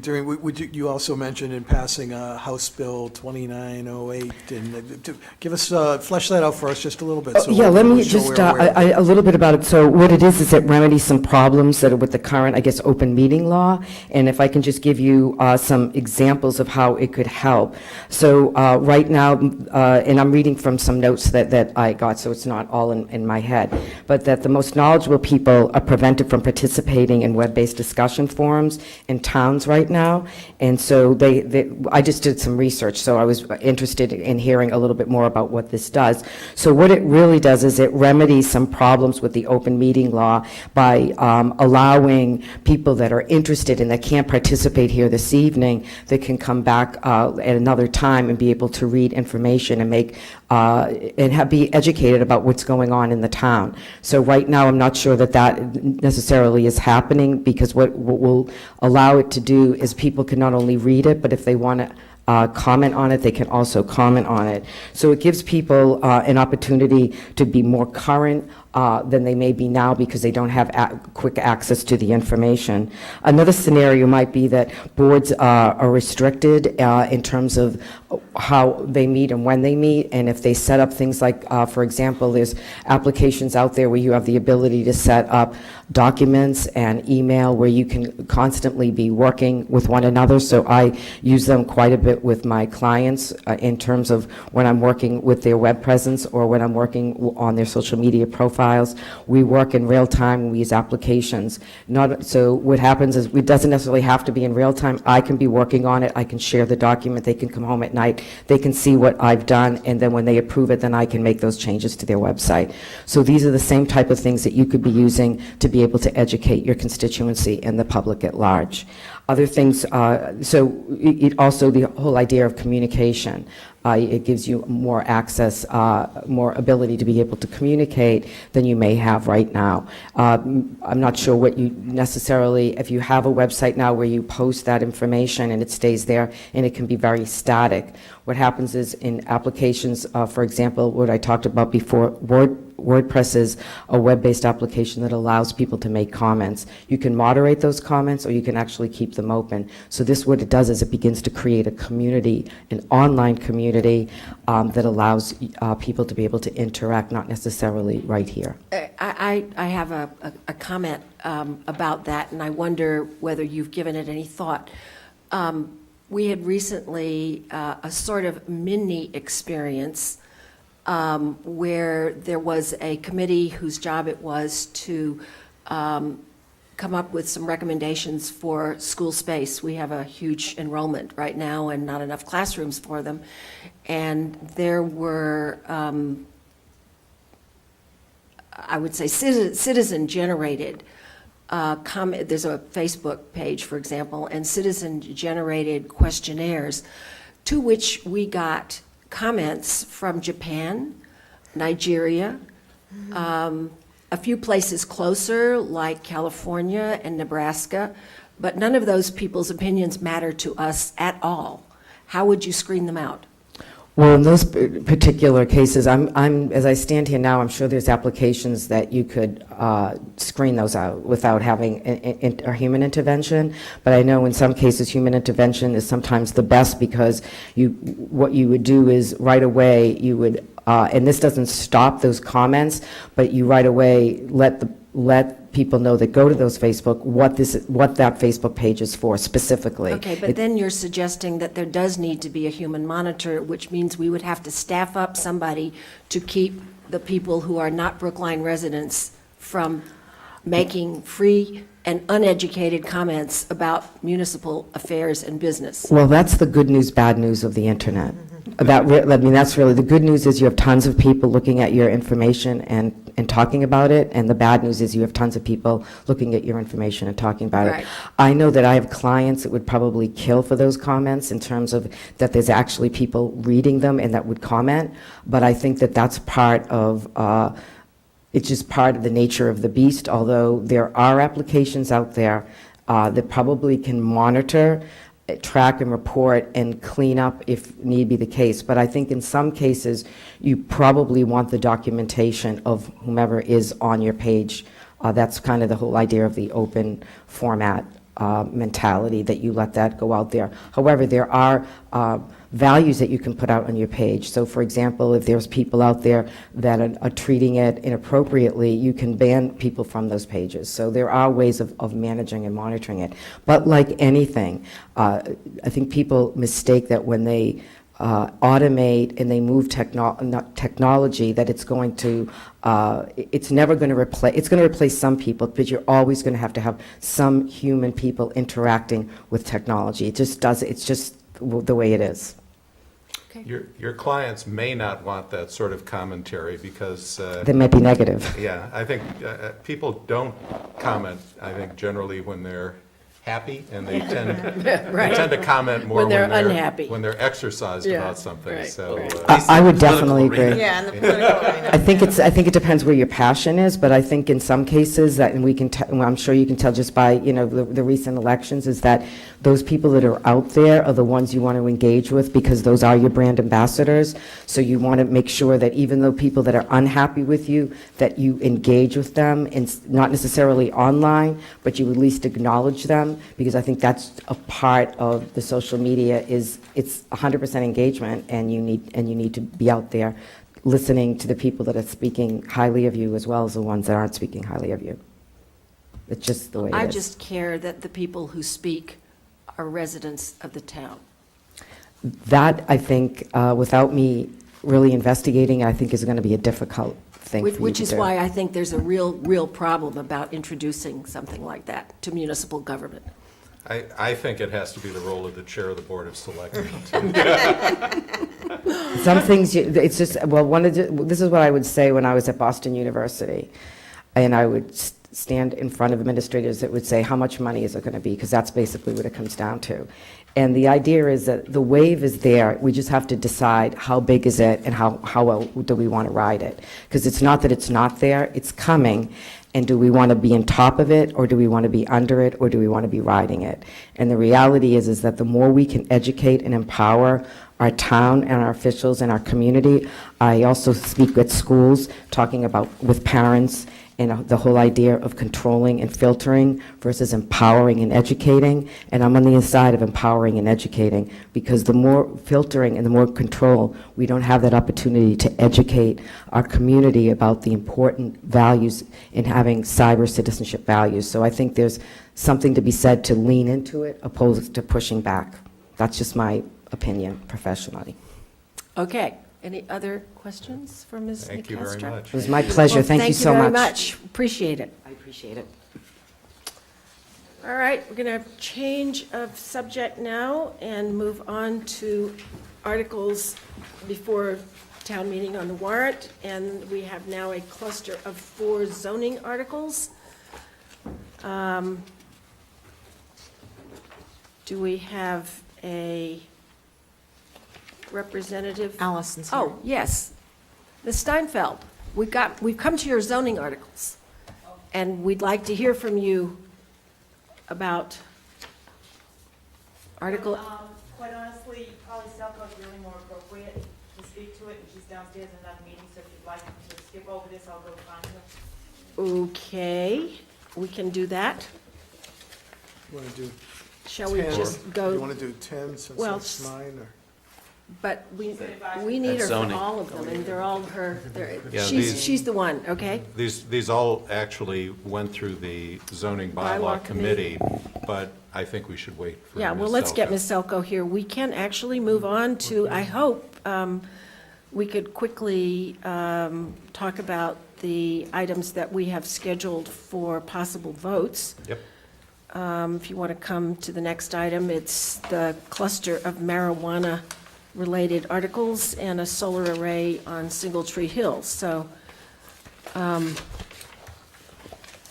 skip ahead.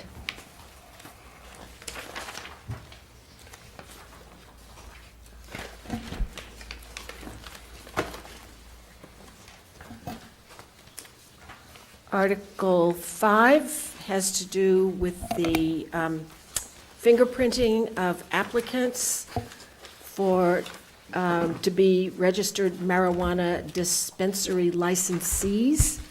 I'd move favorable action on that. I think, given our current policies with respect to fingerprinting,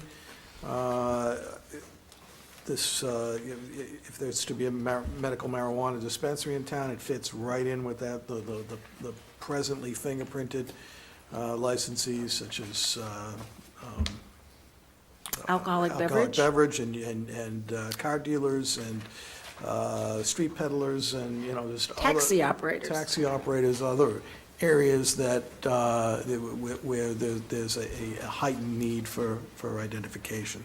So, Okay, and I'm just going to make it clear that what this actually means is that the police department is allowed to screen for data that's outside the state of Massachusetts. That's the significant difference here.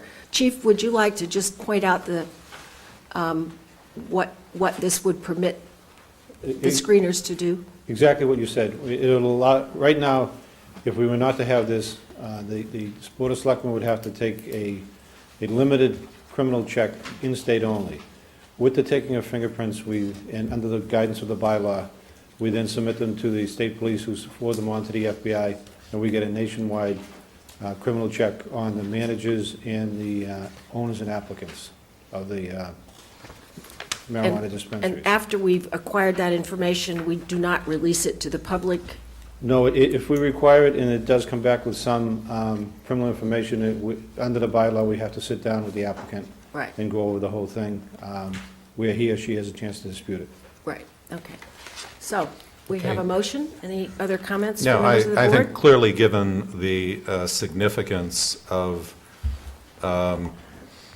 the registered marijuana dispensaries to the town, this is entirely appropriate.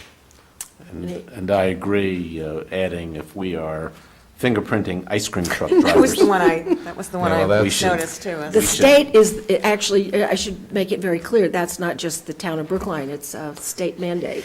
No, but that's the one that caught my Sure, eye too. sure. I mean, obviously, if you think it's important enough to fingerprint people selling ice cream cones or something. Well, that's- it's selling ice cream to children, and I Right. think that I- was the I- genesis Well, of it. so. But I think here, I mean, as with our alcohol service in town, we are going to want people to be very responsible as to, who they're selling the marijuana to.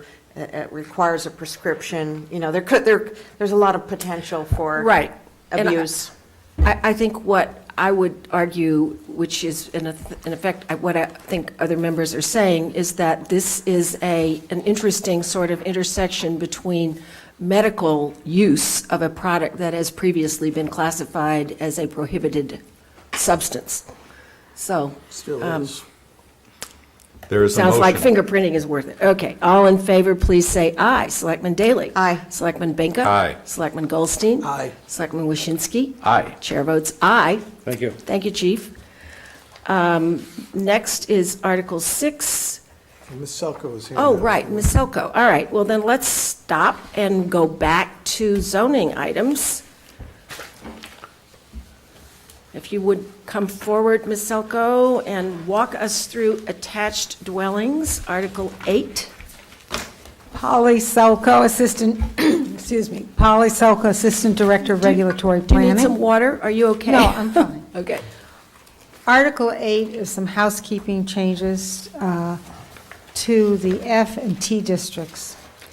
The F1 zoning district was created in the spring of 2007, following the recommendations of the Coolidge Corner District Planning Council.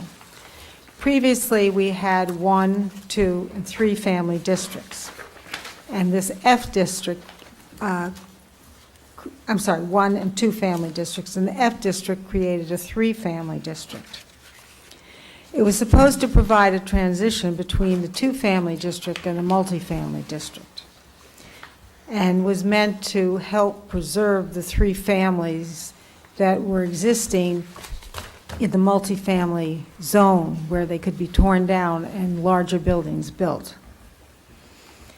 So recently, it became apparent that use number 5, attached dwellings in the table of uses, had not put in the clarifying language that in a 3-family district, you could only have attached 3 townhouses, only up to 3. So that had been omitted. In other words, it read for the 2-family districts that you could only have in a 2-family 2 attached dwellings, but in a 3-family district, it didn't say only in a 3-family. You could have up to 3. So that has been clarified. And there was a case in a 3-family district where, because of the language, 4 units was allowed. Am I correct? That's correct. And that was, right, that's what happened. So this is to. solving that problem.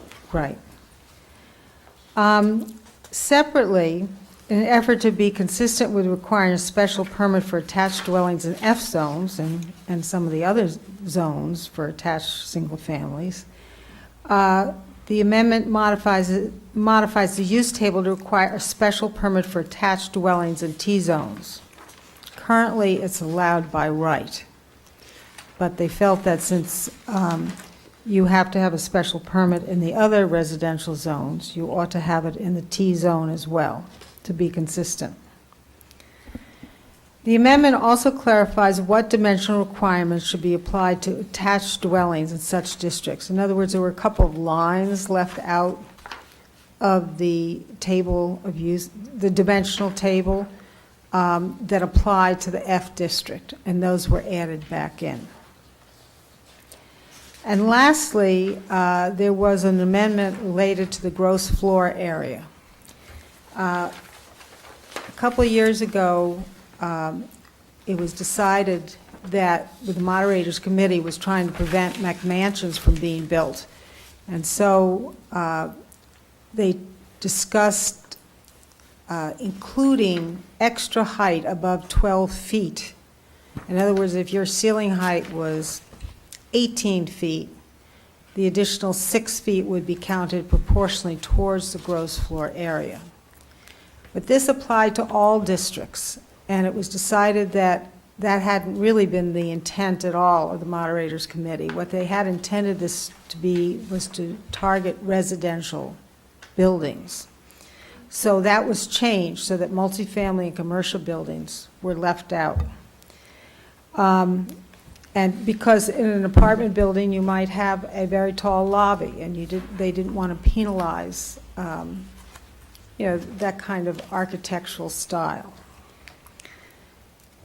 So the three-family was added to that so that it also would not include the extra height in the gross floor area. The planning board wanted to add the word townhouses to that. Now, a townhouse could be a 2 attached, 3 attached, 4 attached, etc. But we have not checked with the moderator yet about whether that would be outside the scope of the article. And I think it probably would be, because if you had 5 attached units on one lot, that's really a multifamily. And so right now, the multifamily is excluded, and this would be including it. So I suspect that it is probably outside what would be allowed, but we will check with the moderator on that. Are there any questions on that? Selectman Daley? I have a question, and forgive me if I'm, not getting all the nuances here, but, in some parts of town where you have some of these older big houses, they were kind of divided up into maybe 3 units, but often like the basement or something is the unit 4. Would this mean that these are going to become non-conforming uses? If they're in an F district and they have 4 units, they would be a non-conforming structure. But not if they were legally 4 families.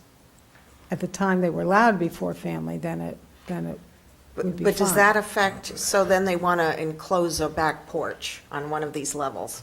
Does that? This, I think you're talking about the section 407. Yeah. That, I think, only refers to attached dwelling units. It doesn't, it essentially townhouses that are side by side. Right, with a common wall. Actually, at the beginning, I think the definition includes the word. Our principal use number 5 is basically attached townhouses. It's not buildings that are divided horizontally. That's a different use within the table of uses. I do have a question on that same provision, though. So I am a little bit troubled about the changing yes to SP for a 2-family attached dwelling in a 2-family zone. I'm not sure why that is. Well, the 3 attached families in a 3-family zone require special permit. I get that. It did, and it did previously, right? Yes. Just seems 2-family in a 2-family zone. We've actually had a lot of trouble with the attached 2 families in T zones. Good, well, that's what I want to hear about. So tell me that was my question, was why do we need it? So if there's been trouble, I want to hear about it. Well, and I think this might be the subject of a future amendment. In the 2-family zones, in the T6 zone, you have an FAR 1, which is quite generous. And you have certain neighborhoods like near the old Healy Garden Center, which is sometimes referred to as Button Village, where most of the houses there are way under, it's zone T, a 2-family district. And most of the houses there are much more modest in scale. They don't get to the 1 FAR at all. Good. And what was happening is people would tear these down and they'd build an attached 2-family. And the attached 2-family is really out of scale with the surrounding houses. And I do think that the solution eventually is to decrease maybe the allowed FAR in a 2-family district. Got it. Thank you. But what's the difference if you separate the apartments vertically versus horizontally? It's still a 2-family. It might have the same footprint. You're just the dividing wall is Yeah, no, different. I understand the question. Why is one allowed by right and one isn't? Yeah. You could say the same for the 3-family as well. Yeah, definitely. There seems to be a disincentive to create townhomes in the zoning bylaw. The interesting thing is- Versus a more an old-fashioned two-family. Right, if you look at the multifamily zone, you also are required to have a special permit to build attached single families. In the L zone, which you're Right. required to, in the office zone, you're required to. Not in the G or the I zone. And maybe this is a question for further study by the zoning bylaw committee. Should there be built into the zoning bylaw a preference against townhouses? Right. Well, I mean, I think that this change, in recognition of some of the issues that have arisen with attached townhouses, and frankly, I think the issues have also been with driveways and garages and parking with that form of building in particular. The special permit requirement in the T zones is designed to be consistent with the special permit requirement in the F and M zones to at least, minimally address design issues. And, maybe, as Ms. Selko indicated, you want to address FAR, or you would want to extend the special permit requirement to multifamilies across the board, but that would be a major step. If you're putting a traditional horizontally divided two-family into a two-family zone, I think one could argue, well, if it has an FAR of 1, my goodness, we need design review. Or you could argue that it is, at least the style is consistent with what's there, and the townhouse style is not consistent with what has traditionally been in these neighborhoods. And arguably, therefore, at least as a first step, should be subject to a special permit requirement and some additional control. Well, I'm clearly in favor of plugging the hole, which is the main purpose of the chart change. So. Yeah, I've actually made a note about whether we need to go further. So, Ms. Selka, you're recommending that we not vote the planning board's language because you think it will exceed the scope of the warrant article? That we That's vote- correct. Okay.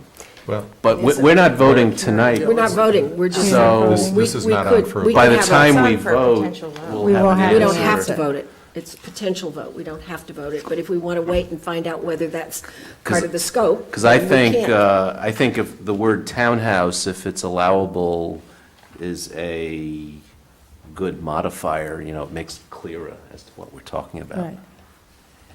So I would agree with the planning board. That if we hold this for, we'll just schedule a vote next week, but if we wait, we may get the clarification from the moderator as to whether or not that language is within the scope. And I don't know whether there might be any other suggestions for changes that might come forward. It may be that this language is going to land on something a little bit different, where the planning board was talking about 1, 2, and 3 family buildings and attached townhouses. It really, one could argue that an attached townhouse on a single lot is in fact a 2-family or 3-family building. So it might be perhaps tweaked in discussions with the moderator to be including attached townhouses, which would not be a modification of substance, but rather just a clarification of the language. But it wouldn't apply to 4 attached townhouses in a multifamily. It wouldn't. lot. I don't think we could Right. probably do that within the scope, No, but, I agree. yeah. But it does address the issue of whether the the multi-units are divided horizontally or vertically. Right, it would clarify it, Yeah, definitely. right, and it seems like that might be something the moderator would permit. Right. If we could come up with the right language. Public hearing. Public hearing. Okay, is there anyone here who wishes to speak either in favor or in opposition to this warrant article? Having heard the discussion, I don't see anyone coming forward, so let's move on. Ms. Selko, Article 9. Article 9 has to do with domestic employee accessory dwelling units. And currently, the bylaw allows an accessory dwelling unit for domestic employees for up to 4 individuals or for domestic employees with their families.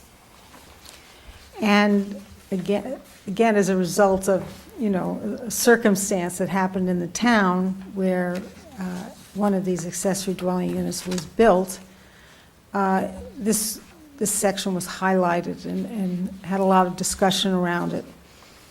And what's proposed is that an accessory dwelling unit for domestic help only be allowed in an S40 district on a lot of at least 40,000 square feet, and with an accessory dwelling unit limited to 1,200 square feet, so it really would be accessory to the main building. In the circumstance that I'm speaking about, it was a 28,000 square foot lot in an S10 neighborhood. And so you could say, well, they could have just subdivided that and made 2 lots out of it, which they could have done, except for the existing house was over 7,000 square feet and would have needed more lot size than would have been available if you had subdivided the lot in order to reach to be under the allowed FAR. So what happened was that if you built the accessory dwelling unit, the 2 dwellings together were under the maximum allowed FAR. In this particular case, it was the son of a family member who wanted to live there with his family and take care of his mother, who was in the main house, who was ill. And the building commissioner did make them submit an affidavit that he was helping his mother. But the issue that got discussed is what happens when that family's situation changes or the lot is sold. What happens to this extra accessory unit? Do you leave it vacant, or does the person violate the law and rent it to someone? So that's the dilemma that was seen. Now, the interesting thing is that the planning board first thought that they would not recommend favorable action on this because they actually felt that it shouldn't be allowed even in an S40 district because you still have the same problem. Then they realized that if they recommended no favorable action, that you go back to what's there now, which would allow status quo, which would allow it without a special permit. So their vote was favorable action, but with a directive to the planning department to come back with an even more restrictive zoning amendment in the future about this subject. Okay, so just to clarify, the property in any situation like this with the domestic unit being designated for a family member or domestic employees, should the property change hands, it would still have that restricted use, correct? That's correct. Okay. Selectman Daley? So I'm just trying to figure out, I am a co-chair of Brookline as an age-friendly city committee, and we are hearing more and more, and we had Frank Caro here tonight talking about housing options, and certainly it's become a prominent topic of discussion. People wanting to have, we're having more elderly people in Brookline, and they want to have caretakers nearby. So I am not in favor of restricting their ability to have caretakers nearby. And so I guess I need to vote against this in that case. Is that right? I'm trying to figure out what. Well, keep in mind the interesting fact that within the dwelling unit itself, you're not allowed to have a separate accessory dwelling unit. Now, we've discussed this before when we were discussing lodging houses, especially with the Regulations Committee. The difference between a dwelling unit and not a dwelling unit is having a full kitchen. A kitchen meaning a heating element. Nowadays, you could have a kitchen with a microwave in it, and a sink, and a small refrigerator. And that's not really considered a kitchen. So one of the things that is allowed under our zoning is you could have a studio, art studio, in a separate building, or a yoga studio in a separate building, or a guest house in a separate building, but it could not have a full kitchen. The difference there is that in the case of the accessory domestic residence, you can sell that as a freestanding, or rent it as a freestanding single unit because it has a full kitchen in it. And that's the distinction. And perhaps the town should be looking at, allowing accessory units, which had been brought up years ago and was not approved, within the house, because certainly you wouldn't run into the same problems as if things changed and the property sold. You wouldn't have this vacant house sitting there and not knowing what to do with it. It would be much easier to absorb an accessory unit within the house back into the house. Yeah. So currently, though, some people have 2 kitchens for religious reasons. Right, well, that is an And they are exception. allowed to have that? That is correct. That's a religious exception. My understanding is that even if it is not for religious reasons, and correct me if I'm wrong, Polly, you could have 2 kitchens in a unit as long as there's not a locked door that essentially creates a separate unit. So you can have your first floor kitchen, and you could have a basement kitchen for, your Parties or whatever. yeah, for parties down there, and that's okay, as long there's nothing that limits the number of kitchens that you can have in a dwelling unit. The HAB a couple of years ago proposed allowing accessory units in a building, which I think would have been really more responsive to your concern about caretakers being allowed to be in a building and for people to age in place, and that was defeated by town meeting. But the I argument voted there, for all right, the argument there, just to be clear, was that there are arrangements that can be set up that do not establish 2 units in a residence that's in a single-family district. And again, the questions that were raised had more to do with succession than what happens to the person who wants to have a caregiver.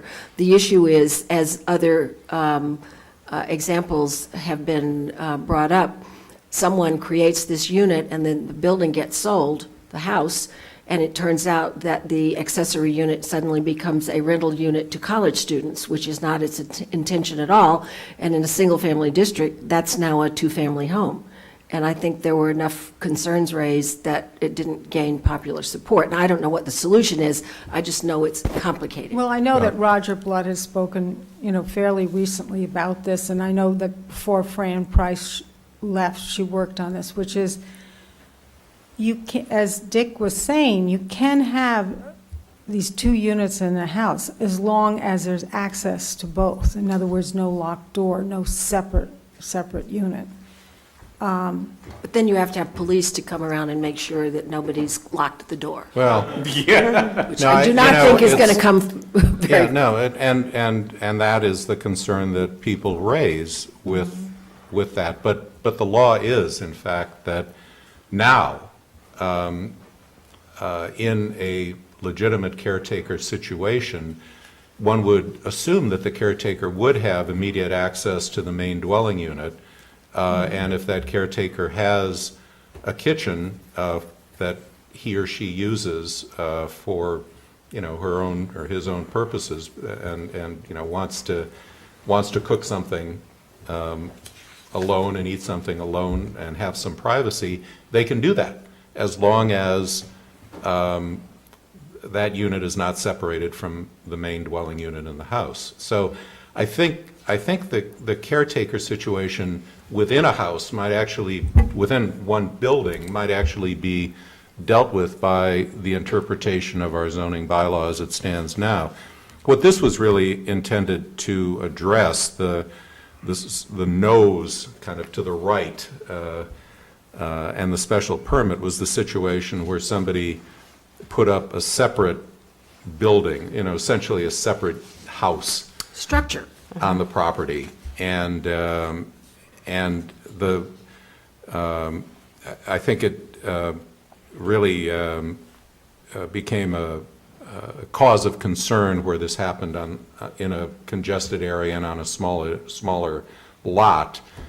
And the feeling was that on the zoning bylaw committee was that you could do this on essentially a 1 acre property in S40, which is essentially 1 acre zones, because A, it wouldn't have that great an impact on, or would be unlikely to have that great an impact on abutters, particularly if it's governed by a special permit, and B, it's unlikely that individuals who own properties on 40,000 square foot lots in S40 zones would be looking to rent out a property on their land to somebody who was unrelated to them or was not somehow involved in the functioning of the house, of the main house. So that was the judgment of the zoning bylaw committee, and the reason that we recommended the S40 exception, the footnote and the exception there. And as Ms. Selko indicated, the planning board thinks it should be essentially no across the board, because you're essentially, in their view, creating the possibility of turning these lots into two-family lots in a de facto way down the road, though not legally. I want to play devil's advocate for just a second, propose another scenario that would be a no here, that you might want to think about. Let's say you're in an S20 zone and you've got a 20,000 square foot zone, and I think I can think of examples of this. And you have a carriage house in the back that you want to preserve, and But that's protected now. You can't. well, but the way to preserve it is by an accessory use for service. I mean, is that an exception we can carve out? That's actually in the zoning bylaw now. Right. There is, in that sort of circumstance, you can currently get a special permit that allows you to preserve, if it's necessary, to preserve a historic structure like that. As an accessory dwelling unit? As an accessory unit. Now, I wouldn't go so far as to say what the square footage requirements are. I just know that you can, that the goal was to preserve carriage houses that were historically significant, and therefore that was made as an exception in order to encourage their preservation. Can I just Yeah. jump in for a minute? Ms. Selko knows all of this better than we do. I used to know this. We have had a lot of carriage houses in single-family districts. have not? We have, Yeah. that have been granted use variances. And it has to be a use variance, not a special permit. Okay. And our bylaw, the state regulations don't allow use variances unless the locality in their bylaw allows them. And we do allow them for very, very specific reasons. One of those reasons, the one that's used most for carriage houses, has to do with preserving a historic structure. So that is allowed, but it is not necessarily an easy process to go through, because a use variance and then a regular variance as well are very hard to get, especially if neighbors are in opposition. But usually with the support of the neighborhood, and meeting the specific requirements of the bylaw to preserve this historic carriage house, they are often granted. Selectman Waschinsky? So, to be clear, the case that brought this section to the fore, the house on Kent and Beach Street, if this change had been in effect at that time, that would not have been allowed? It would have been Correct. prohibited because it's not an S40 district. Correct. So, I look at that, they did a lovely job. You go by there and it's a beautiful house. And so, I'm sitting here thinking, do I want to prohibit doing something like that? So, Yeah, Well, the planning Well, board felt basically, it- though, what you've got is a The two- two-car garage with an attached, Right. small, But it's still. The planning board felt that if you felt that density was appropriate, then we should either make smaller lot sizes, or we should allow two families in some of these districts. Yeah, I think the concern expressed by the Department of Planning and Community Development, by the abutters to that property, by the Zoning Bylaw Committee, and by the Planning Board is what happens after that family no longer needs the property for that purpose. Right. And then you basically have created a de facto two-family property in a single-family zone. Okay, I get it. Yeah, it's just, we're all worried about the bugaboo of college students, but the caretaker issue is my primary concern here, but I'm also, I don't know how many people have told me, yes, my children would love to live in Brookline, but they can't afford it. And so, in this case, the children are the caretakers also, but, I don't think it's such a bad thing if you. Well, keep in mind that even in a single-family district, you can rent 2 rooms in your house. yeah, To the right. student. There are other ways to do this. They can't have a separate And people kitchen, do but it. you can rent the rooms to. Right. You're allowed to have unrelated persons living with you. And in a place the size of some of the ones that we're talking about, there's plenty of room. Anyway, moving on, I don't think we're going to vote on this, but while you're here, Ms. Selko, do you want to talk about the off-street parking, or you want to do off-street loading? Was there any public comment on this? The same people in the room are in the room who were here before. You take a look and tell me. Well, let's They ask. might want to speak. Please now. ask. Let's ask. By all means, ask. Somebody else, ask. This is a public hearing. Does anybody want to comment? Okay.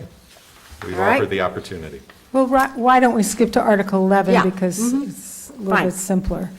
And that is to allow a special permit to waive either the number of loading docks or the size of a loading dock, if it can be demonstrated that that is all that is needed for the use, and also with the recommendations of the Department of Transportation and also the Planning and Community Development Director. The Planning Board recommended favorably on this, and there are a couple of developments that are coming up where I gather the concern here is that our current requirements seem to exceed what may be used, and so the goal here was to have flexibility in order to make a loading dock suitable, let's say, to let the dock fit the site or the use. That's correct. Right. And I think the issue here is that the use, for example, of recycling and processing of waste on site and so forth has, in many cases, eliminated the need for the huge dumpsters that often took up effectively the second loading dock. The second loading dock was not there for loading and unloading, but it was there for a dumpster. And that need is not always in existence at this time, and this will just provide some more flexibility to deal with the the need of particular uses. Questions and comments from members of the board? Seems This pretty is a public straightforward. hearing. Is there anyone here who wishes to speak about loading docks? Seeing and hearing none. Let's move on. So, Ms. Elko, do you want to comment on the off-street parking, or shall we ask? No, I'm happy to explain the Article 10. Okay, all right, and we'll certainly invite Selectman Goldstein to chime in the same Oh, way well, as actually, I Selectman mean, Benga if you has. prefer Mr. Goldstein to do it, you can do it. No, go ahead, Paul. Go ahead, Polly. I didn't know whether you were taking the initiative, but take on. No, I mean, Take this, off. this was Take over. submitted by Selectman Goldstein. It proposes to lower the parking standard or parking requirement for studio apartments and one-bedroom apartments. Currently, for most cases, we require 2 or 2.3 parking spaces per dwelling unit, and in this case, a studio would be required to provide 1 parking space, and a one-bedroom would be required to provide 1.5 parking spaces. Currently, when we have affordable units provided, it's been the policy of the town to, we have a special permit that can waive parking, and it's the policy of the town that with an affordable unit, at least 1 parking space should be provided. What the discussion has mostly centered around, what does this apply to? Well, if you build a new apartment or condo building, and some of the units are studios or one-bedrooms, then you're going to have reduced parking for those units. If there's an existing apartment building, let's say there are 10 units, and some of the units are subdivided or reconfigured, and you now have 15 units, then those 5 extra units, if they are studio and one-bedrooms, can also take advantage of this reduced parking. And that was a concern to some people. They thought that this just applied to new buildings. However, I would point out that in the example of the existing apartment or condo building, we already have a special permit that waives up to 50% of the parking spaces based on what the current parking requirement would be. So many of the apartments, of course, that have been built never were built under earlier zoning bylaws that didn't require as much parking. There were times when we required 1.5 parking spaces for all units. And there were various requirements over the years. Or it was built before zoning and there was very little parking. So if you added a new unit to that building, if it was greater than a 15% change, then what you did was you figured out what the current parking requirement is. You could take up to 50% of that, and you could ask for a special permit. So that already exists. The other thing about the zoning amendment is that it does require 2 parking spaces for a 2-bedroom and 2.3 parking spaces for 3 bedrooms or more. And the planning board just recommended a clarification that we add the word bedrooms after 3 or more. It's hard to squeeze it in, but they thought that it made more sense to say 3 or more bedrooms, which is what it meant anyway, so. Are there any questions, or Mr. Goldstein? Well, would you like to- Selectman Goldstein. Why don't I put a little more meat on the bones? Sure. Thank you, Polly. So this, even though my name is on this, this came directly out of the moderator's parking committee that began studying about 15, 20 years ago, it seems, probably about 3 years ago, as a result of a warrant article that proposed some more dramatic reductions in the minimum parking requirements in town. That committee worked very hard and for a very long period of time to come up with the report, which I commend that report to you because you'll see what we've been doing for the past 3 years. To summarize the findings of that committee, it's nearly impossible to know exactly what the right amount of minimum parking requirement is in any particular zone in this town. There is a huge amount of guesswork involved in it. There are a lot of moving parts. There's a lot of countervailing arguments, and accurate predictions are just about impossible to make. That's sort of the bad news. The good news is that one of the best things that committee did was to have a survey that went out with the annual town census about parking. And while it may not have been, the survey done according to, the scientific standards of a professional survey company, it showed that the parking in general in the town of Brookline is not as bad as people think, at least the residential parking. The street parking, different story. That the majority of people are satisfied with their parking, and that, there was some room, and this was the conclusion of the committee ultimately, some room to take some baby steps and test the limits just a little bit. Well, studios and one-bedrooms are kind of low-hanging fruit when it comes to making a test, because the idea that you need 2 parking spaces for a studio apartment, or even two parking spaces for a one-bedroom apartment, just defies logic to most reasonable minds. It's just seems excessive, and there was a huge divergence of opinion on this committee about a lot of issues, and a lot of issues regarding development and parking and everything else under the sun. But this is one thing they all agreed on, is 2 parking spaces for a studio is just more than is necessary. Now, what puts it over the top for me, though, is my experience on the B-Space committee for the last 9 months, where I combined this idea with the idea that we have a school enrollment crisis. And when you consider that it is much less likely that a studio dweller is going to have children in the schools, or more than one child in the schools, hopefully, I'm sure there are exceptions to this, and a one-bedroom even to a lesser extent, I think the time might be right to test whether encouraging smaller bedroom dwelling units actually makes sense here.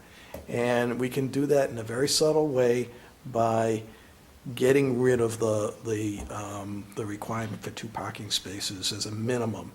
By the way, I stress, it's a minimum. It doesn't mean that you can't build more and we heard this from developer after developer that we spoke to. Developers build for the market. If they see a market for 2 parking spaces in a one-bedroom or a studio apartment, they're going to put them there. And the market will dictate what the developers choose to do. But for those reasons, I think that the idea of reducing the requirement for a studio in one bedroom makes a lot of sense. Now, picking up on what Ms. Selko said a moment ago, there has been a lot of discussion in the last week or so about the impact on existing properties. I will tell you that the Moderators Committee, when they discussed this, did not discuss existing properties. This point that's been made is maybe to our slight embarrassment, something that we didn't think about. We thought about new development, new construction. I understand the concern that this will increase the opportunities for building more units, but again, expanding our tax base, expanding the growth of the town, and not affecting the enrollment of the schools is not necessarily a bad thing. But on the other hand, if there's a legal way of making it clear or somehow limiting this to to the newer construction, then I would support that. And that's something the town council is working on as we speak, although probably not at Probably not as we probably not at speak. 9:30. But Yeah, I did meet with town council today, and also our former town council, Jennifer DePazzo Gilbert, and we did discuss whether there was a way to make this apply only to new construction and new buildings. And they felt that there was not a way to do it without violating the uniformity clause, which is what we got into trouble with initially when we were giving an FAR bonus, and we said that it could only apply to existing buildings at the time it was passed, and the AG said no, that you have to treat all buildings in the same zoning district the same way. Right, but we did a sort of end run around that. Yeah, didn't with we? a 10-year We did the delay. 10-year, but, Right. but keep in mind, that 10-year then applied to every building. Right. Where I actually have to communicate with town council about this, and actually what we did in that case was we used a 10-year certificate of occupancy requirement, and then built a poison pill into the zoning bylaw, basically saying that if anybody challenged that as improperly distinguishing between old and new buildings and violating the uniformity principle, the liberalized provisions of section 5.22, which allowed expansions within older existing houses, would be completely void.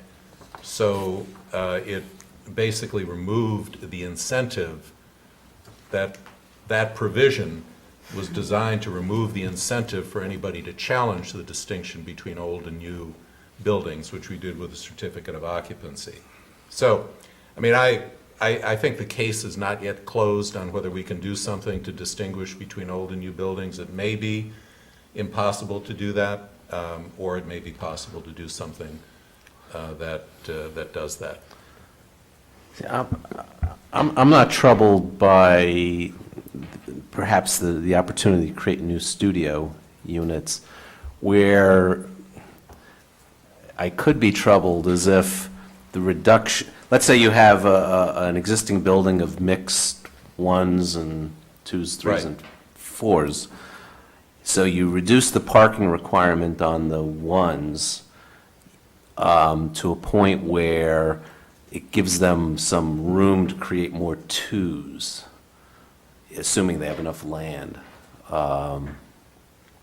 So that would be the situation to kind of try to nip, if Right. possible. Right. I don't Well- know how prevalent that would be, though. And I don't know if that would be if it's prevalent enough to make a difference and put it off if we can't solve it. My gut is to vote for it, if, the way it is. Yeah. I think where all of this was leading is that there's some more, and I think the advisory committee, subcommittee meets on this issue on Thursday, if I'm correct. And I suspect that a lot of thinking is going to be done at the AC subcommittee about particular language that might be possible with some input from town council at that time. The other thing that I would note is, Polly, you used the term 3 or more bedrooms, but and that's certainly the intent. It says 3+ bedrooms, and I actually didn't note this until now. 3+ is ambiguous, I think. It might suggest 4 or more. So I think probably 3 or more should be the language that's used. Yeah, as opposed to 3+, whether you add the word bedroom or not.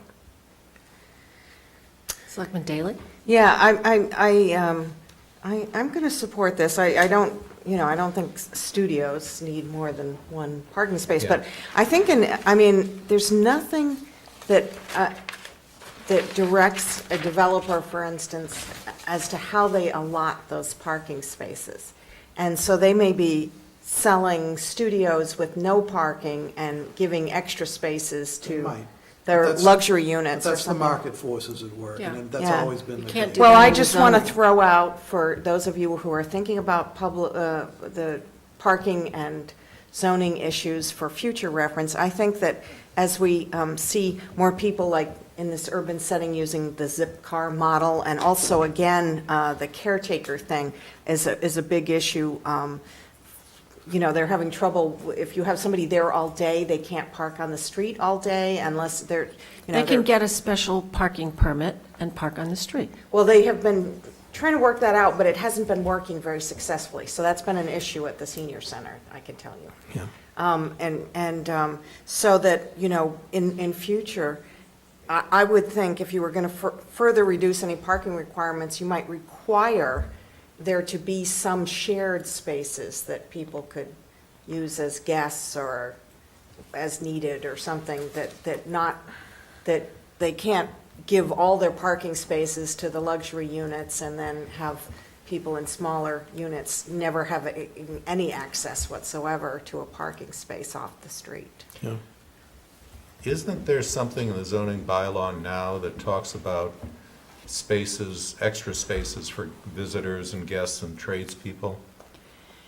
The parking requirement takes into account that out of the, let's say, in the example where you're required to have 2 parking spaces per unit, that part of that is going to go to service people. But it doesn't require certain spaces to be marked visitor or. No, it does not. However, if someone in a one-bedroom unit, for instance, wanted a parking space, they, according to the bylaw, they are supposed to get it. Of course, that's kind of counter to the fact that if you want 2 spaces and one of them has to go for service space.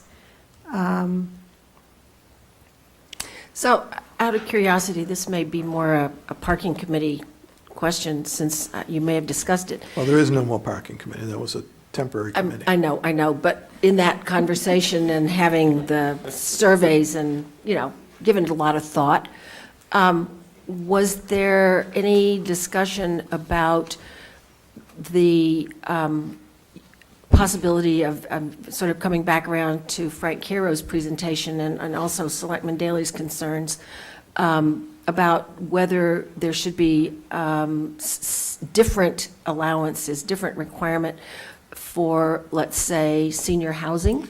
Okay, so that was. As a different category. It's not number of bedrooms in that case. It's different kind of use restriction. That was, it came up, but more in a peripheral manner. We at one point, we heard from the developer, who's a Brookline resident, by the way, who developed a lot of the buildings, new buildings, apartment buildings that you've seen spring up just to the east of the Longwood Medical area and the Fenway area along, I guess is it Boylston or Brookline Ave? at that Brookline point? Avenue and Boylston, Yeah. both. Yeah. And those buildings, which are like immediately became occupied Right. and very, very, very marketable, have minimal parking included in them. A lot of zip car spaces, and some parking available. But for the most part, the tenants there are people who work at the LMA, who use Zipcar, who take the Fenway T-stop is right there. Yeah, because they have really great, good public transit there. And right, they have great, good public transit, is exactly right. And they don't own and use cars the way we're used to in Brookline. In no way, shape, or form is this warrant article the camel's nose on that argument, because to do something like that in Brookline would require an enormous amount of study and enormous amount of very careful planning, if it's possible at all. But yes, to your point, Chairman DeWitt, senior housing is a similar concept to that too, and that might be an area for further Future thought. exploration in the as we move forward. But like I said, this is sort of the low-hanging fruit Okay, as far well. as the committee was concerned. There also is a provision in the zoning bylaw for a special permit to waive the number of spaces for parking where there's age of occupant or maximum rents controlled. Okay, To comply so with for, conditions of federal, state, or local legislation. so age-limited housing would be qualified under that, right? Yeah. Absolutely. Okay, all right. But what we're hearing here today is, I think, Nancy, something of a countervailing argument that you also have to be aware of not only the needs of the people who might be residents, but also of caretakers who Right. might be coming in because, or visiting nurses or whatever. Exactly. And it's- Homemakers who might need Sure. parking, and that need may actually be greater than it is for a dwelling unit with a different And population. if you move into something when you're 70, you're not thinking you're going to need all of that help. But if you're still there when you're 85, maybe you do. Yeah, but It's sort of- you might not be driving when you're 85 either. Right, but your people are coming to help you with their cars. It's becoming more of a theme at the senior center. Yeah, yeah. Okay. This is a public hearing. Is there anyone here who wishes to speak on the question of off-street parking? Seeing and hearing none. I guess I'm prepared to say that we might want to hold Article 10, but we might vote Article 11. Is there any feeling amongst the board? Yeah. I'll suggest that we hold 8, 9, and 10 for a vote, but I would move favorable action under Article 11. Is that okay? All in favor, please say aye. Selectman Daley? Aye. Selectman Benka? Aye. Selectman Goldstein? Aye. Selectman Waschinsky? Aye. Chair votes aye. Great. And then we will move on to Article 6, which is where we stopped off, looking at previously discussed warrant articles. This one is the proposal for licensing. And basically, it's enabling, an enabling bylaw that would give the town the authority to create a licensing framework. Any questions, comments, or discussion? With that, I support it. And We ready to take a suppose I motion? move You want to favor- take a I'm motion? gonna Want to move move it? favorable action. All right. All in favor of favorable action under Article 6? Selectman Daley? Aye. Selectman Benka? Aye. Selectman Goldstein? Aye. Selectman Waschinsky? Aye. Chair votes aye. Okay, and then the last one is Article 7. Wait a minute, did I just read out Article 7, which I think I should have been reading out Article 6. No, you read, No, you you said read- six. Oh, You said okay. six. You were Oh, fine. okay, thank you. You said six. Jumped Sorry. all over you, Betsy. Okay. And then finally, it's the article with regard to zoning for marijuana dispensary. And I think we discussed that pretty thoroughly. Has the advisory committee taken this Weighed one in? up yet? I don't know, but Dr. Balsam is here. And Chief O'Leary.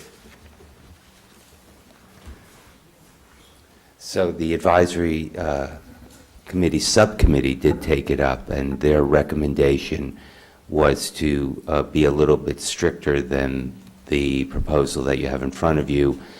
The two things that I recall are to not allow RMDs in L districts, Yeah. but, and the other one was not just to have the 500-foot buffer around schools, but also 500, I'm sorry. I'm sorry, 500 what did I say? No, you're right. Okay, You were 500 right, around I was schools. Well, sometimes I don't even know what I said, but it was also to restrict it around parks with And playgrounds. basically playgrounds, but parks with play structures, I think is the way they put it. And did they see the maps? Because that pretty much obliterated, No, they did see the maps, and actually, when you look closely at the map, it doesn't, it restricts it quite a bit. Yes. But it's not impossible. It's not like the 1,000-foot, and they specifically rejected a motion to include 500 feet around daycares, which would have really obliterated the thing, because there's just 60, 70 daycares. right. So, was there one more? I'm sorry. Not to allow RMDs in buildings with residential units. Okay. I'm So going I to see the think- map on that. Yeah, I don't. I have maps with me. It's all right. I don't think we're going to vote it right now. I think what we want to do is hold off and see what additional amendments might come forward, unless we're comfortable going ahead Well, with. that doesn't even make sense. You can have it next door to the daycare center, but not within 500 feet of the park? I'm not proposing that we do anything other than find out what sort of other amendments may be proposed before we take a Okay. position. Yeah, Right. to me, the pressure points were the L district in my mind, Right. and then the number of feet. And I'm comfortable with 500 after seeing the maps. Right. The parks piece, we saw the map with the parks, and it really took out a whole lot. But doesn't make it possible, but So I see a competing amendment coming from you, Selectman Waschinsky, which I think I would support. Well, how about this? Can we ask that did we get paper copies of those maps? I think we had. yeah, we did. I have revised copies Okay. with me because there were some religious schools Right, that we didn't know about. okay. Starting from the school department. So unless we are collectively ready to take a vote on this right now, I would request that we get copies of the updated maps and also at least monitor what's going on in the advisory committee, whether or not we choose to agree with them. Would it be possible to get those maps in color, maybe with, I know that we saw them with the buffer zones, or the 500-foot buffer zones, and then, I think the maps that I have here, we could do them in color, but these are in black and white, and they're really quite clear. okay. I mean, I would not be willing to vote on this today either, but I'd just like to see what, okay. Oh, you have lots of copies. Oh, good, Yes, I okay, have copies Sure, here, that would be great. okay. but you can take them and study them. Sure. and Put them next to each other.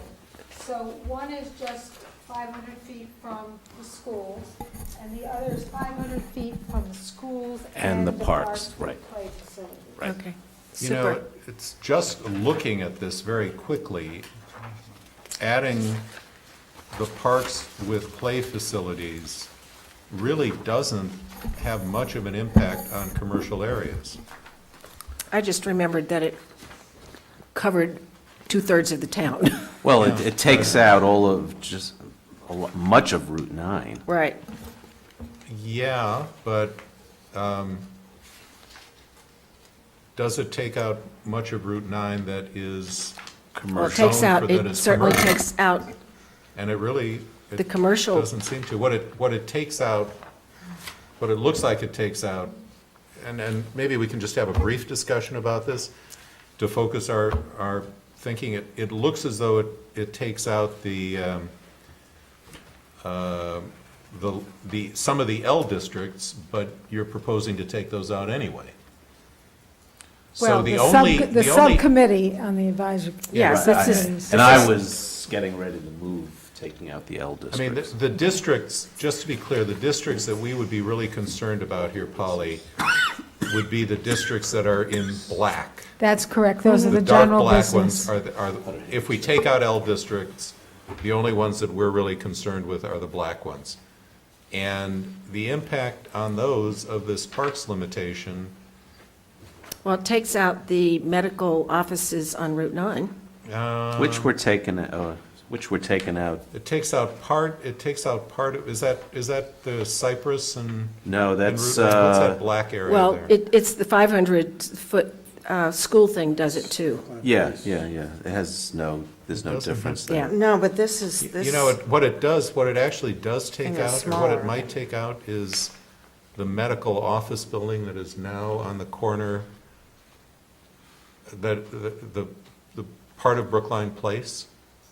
Does that sort of nip that corner off, right in the up, do you see where I'm? It looks like I it might. know where you're saying Yeah, that. I think it Yeah, does. yeah. I do believe it nips- does, I mean, yeah. that's a legitimate medical Yeah, office right, building, and it looks right. like it nips that corner off. Because that's looking at the adjacency of the The Lynch Recreation. Lynch Center. Recreation on Brookline Yeah, Avenue. and it's Right. also, that might be what does that, so. Yeah, I'm sure it is. So that's probably the biggest practical impact. And then it also seems to nip off part of the Coolidge Corner area, which actually might include the medical office building at 1180 Beacon Street.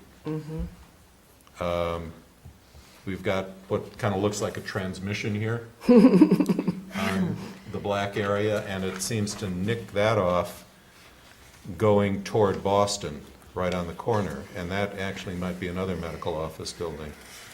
So it actually, just seeing more of this, it might be useful to see, maybe in a blow-up, what the impact is in those two locations. Okay, the Brookline Place and, And what appears to be, it's He's hard talking, to tell. it's 11, whatever it is, come on. 1180, 1180, 1200 Beacon area. Street. and I right. think we should also blow up the Chestnut Hill area too. for Sure, you. yeah. Okay. Where- No, that's where the- very helpful. Or, for example, I don't know if this makes any sense, but one might exclude medical offices from, that happen to be within the park and whatever it is, buffer Exclusion map. to the exclusion. Something like that, but if it's a But medical you'd have to office really anyway. examine the consequences of that. I know, but I am saying that at least it would open up a few appropriate locations from my perspective. It would be helpful to see a blow-up of what the Yeah. impact of I these think, two I are. think that would be good. Thank you. All right, thank you very much, this is helpful. Okay, next item is Article 12, around which I do not believe there is any controversy, but we certainly can ask questions if anybody has any. With regard to the Single Tree Hill Solar Array. Could I make one comment about this? Sure. It has come to my attention that the immediate abutters to this site were not specifically notified of this, at least. Well, let me tell you about what's going to happen with the process as we go forward. So when this article was first in front of town meeting, as part of the overlay that was created for renewables, they were noticed about that. And then this will also go through design review with the planning board, so there are notice requirements for that as well. And then it will be in front of you to execute a contract with the solar developer, so that would also give you an opportunity, if you wanted to provide another, set of notices. And so I know that was a concern that the advisory capital subcommittee expressed, that, they would like to see more intensive notice for the abutters. And I said that was something that I would bring to your attention as a concern that they had. But both the capital subcommittee and the full advisory committee voted unanimously for this warrant article. Yeah, as I was going to say. All right. And The abutters have not been notified about this, but Right. there will be, before anything happens on the site, there will be Yeah. Opportunity. certainly We notice should, and opportunity. can't we make it very clear that what we're doing is authorizing Exactly. basically an exploration? We have not authorized the installation of a solar array, Exactly. or at least this article wouldn't. Selectman Yeah, no. Daley? Yeah, my question is, people are putting them up on their roofs all over town without notifying their neighbors necessarily. Yeah. But is this significantly, are we contemplating something that's much bigger than how many roofs worth would we be I believe contemplating here? that the advisory committee cited 36 homes it would be able to power. So I'm not sure how big the array would be. We actually brought the developers up to the site today. And if you went up there, it's all brush, and so it's kind of hard to kind of see how big the actual site is, but just based on their initial assessment, they thought, maybe we could put more panels on there. It's 250 kilowatts is what, when we initially looked at the site for the Green Community Act, that was what we thought we'd be able to get up there. Once they kind of take a more intensive look at it, we'll see if it could be any bigger. And about how many square feet of panels would that be? I don't know. I'm not sure. Okay. All right, so Maybe we can put them perhaps on that one water of tower, and the then we wouldn't have to questions. paint it so No, it's much. on the ground. I know, Yeah. I'm joking. Right. We'll put them around the water. And we would Melissa, have to paint it all the would time. you find out, if you can, there must be some sort of standard calculation for an array, how many panels per megawatt or whatever it is, so that we get some understanding of the number of square feet that we're talking about in order to generate that amount of energy?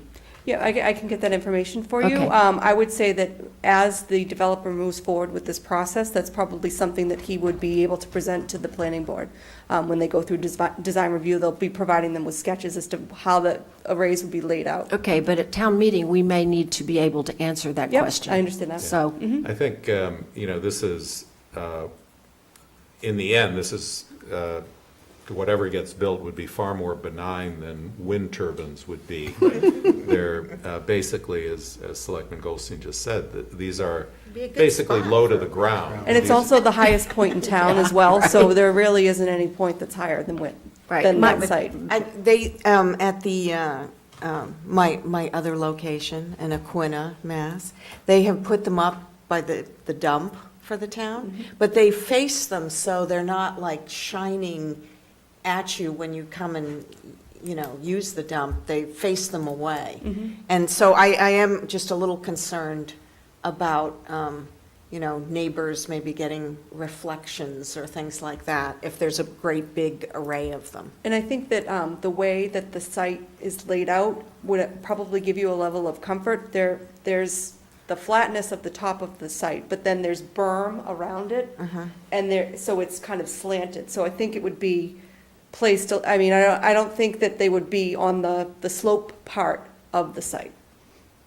Well, they tilt, the ones I've seen anyway, at like these bigger locations on Martha's Vineyard, they tilt them like this. So the system that we would be using would be a ballasted system, which means that you wouldn't be able to puncture, and they would have to sit on top of the site and then be weighted down. So in terms of getting them placed on a slope, that probably wouldn't be something that you'd be able to do, because you wouldn't be able to puncture the way that some of these slope ones are. Okay, well, I think the issue is that this is only the beginning of a process, and certainly from my perspective, the neighbors, the abutters they're entitled to, and they will be given notice once the design progresses further along. I think we're just talking theoretically at this point. Absolutely. And even if they had been given notice at this point, there really wouldn't be much to show them. I think So probably much one that of they the could first respond to. obstacles will be structurally whether or not it's even possible. Yeah, right, and I'll just point out that an abutter for probably 50% of the site is the Chestnut Hill Benevolent Society. So it's a big institutional abutter on one side, and some distance from the next closest abutters on the other side. Right. Okay. Can we vote it? Yep. Go for it. All right. Then I move favorable action on Article 12. All in favor, please say aye. Selectman Daley? Aye. Selectman Binka? Aye. Selectman Goldstein? Aye. Selectman Waschinsky? Aye. Chair votes aye. Thank you, Melissa. Okay, and finally, sorry, we have, Article 16 is postponed until next week. 15. Sorry, 15. Article 18, the camera resolution. Any comments from members of the board?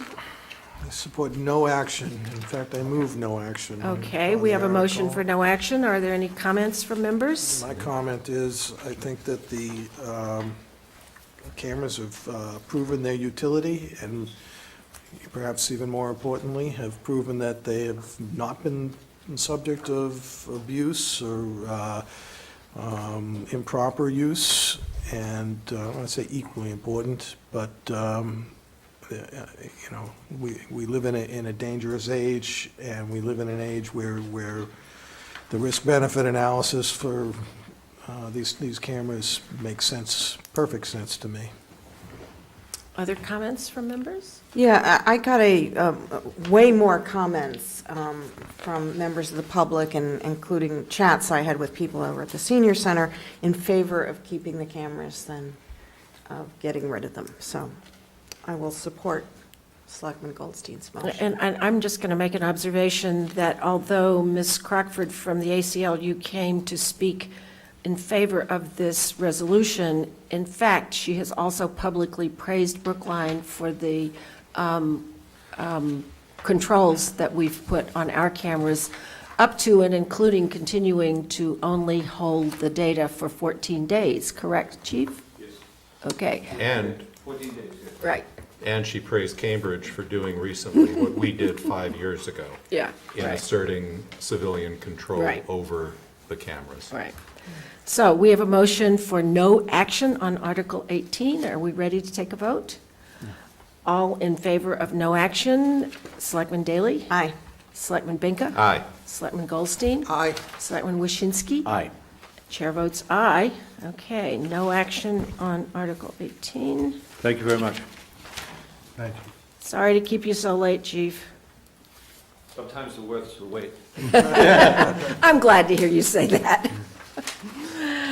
All right, and finally, there was a note in your packets last week, basically saying we have a number of uncontested appointments, and proposing that we, incumbents, uncontested appointments where there are incumbents who wish to be reappointed. And so we have before us tonight, and we can choose to vote some of them or all of them, but none of the listed on your calendar, none of the listed boards or commissions have, they all either have incumbents who will fill the vacancies, or I believe in the case of the Commission for Women, they have incumbents, but they also have plenty of vacancies for more people to come forward.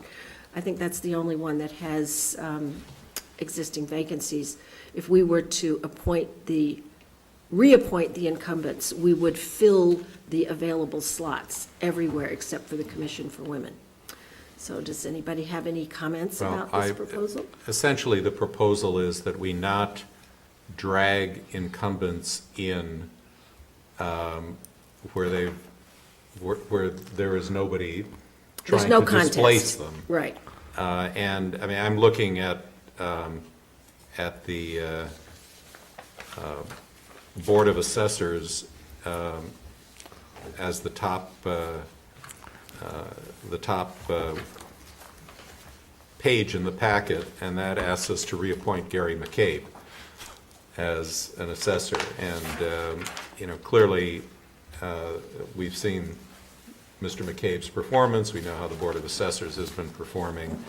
And to go through the formality of having him come in here for an interview at 9:58 at night does not seem appropriate. Well, we might have scheduled it earlier. We might have, but, so I think the proposal makes a lot of sense to expedite the process. I would only add, you know, there were a couple of commissions and boards on. We still have some left. We have not completed our appointments.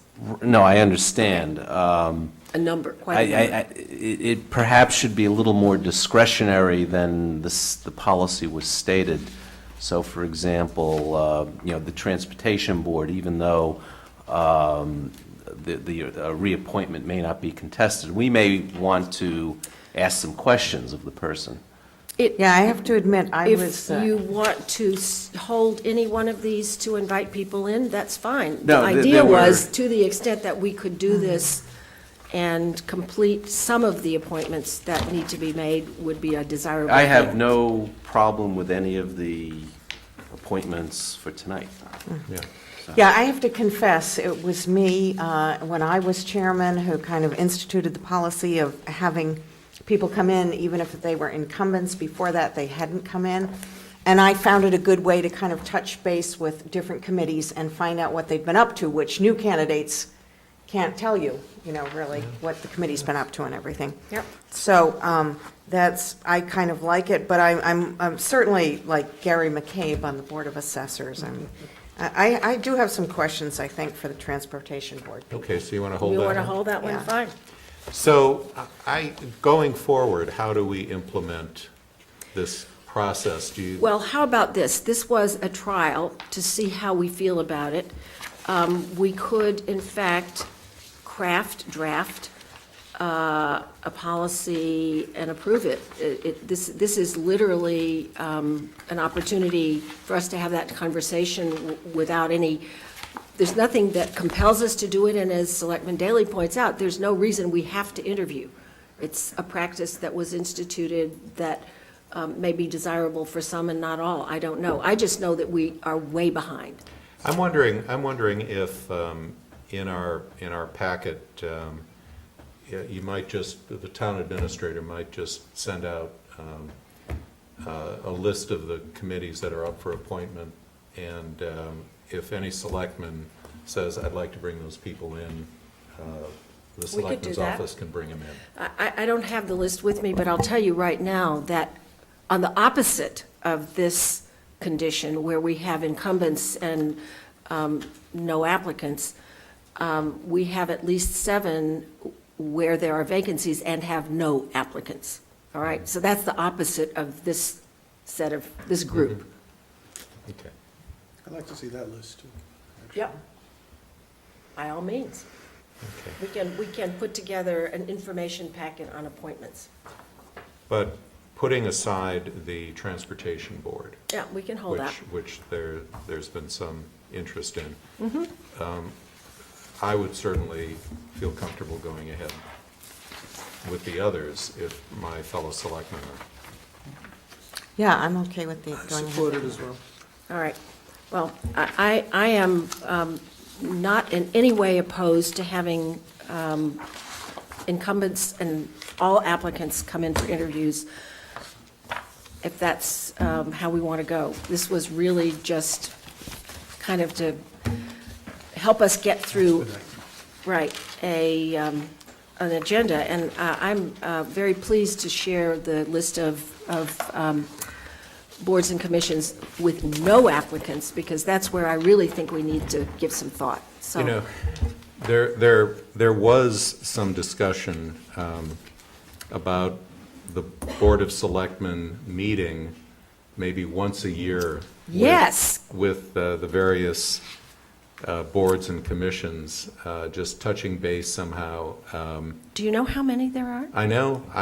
70. I'm fully I aware was of trying that. to and- institute that, too, and there were just too many. Yeah. And we were running into open meeting questions, because we Right. were having them sort of, well, come for dinner or sandwiches or something, and so that didn't really get off the ground. No, but I, frankly, Nancy, when you said you saw this as a tool to touch base with a board or commission by having an incumbent come and talk about what they're doing, I hadn't thought about that when I made my comments. So I think certainly with these, I have absolutely no problem with the reappointments, but I will say that from my perspective, I mean, I know what the Board of Assessors does. We see them every year. The Commission for Women, we really don't see them. other than this process. So we would be losing that. But Well, there's I a would still. different, let me just say, I have a lot of thoughts on this. I didn't intend to spend a lot of time on it tonight. What I can tell you is that we really do need to have a thorough review. There are probably some selectmen's or ad hoc committees that need to be officially dissolved, or at least they don't exist anymore.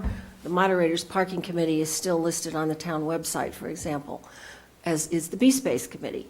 All of the ad hoc committees that are created, I think we need a way to think about cycling ad hoc committees out. I also think that we ought to have a way of preserving their reports, because I think they're important, and so people need to have a way of finding them. I've spent more time than I care to say looking at the website, trying to figure out solutions to this, and I don't have any, but what I can tell you is that we have, year after year, the appointments officially end August 31st. And in my tenure, both as a member and as chair, we have never finished making the appointments by December 31st in order to have people in place for the next cycle. And so I don't have any strong feelings one way or the other, except that it's something that we ought to be thinking about.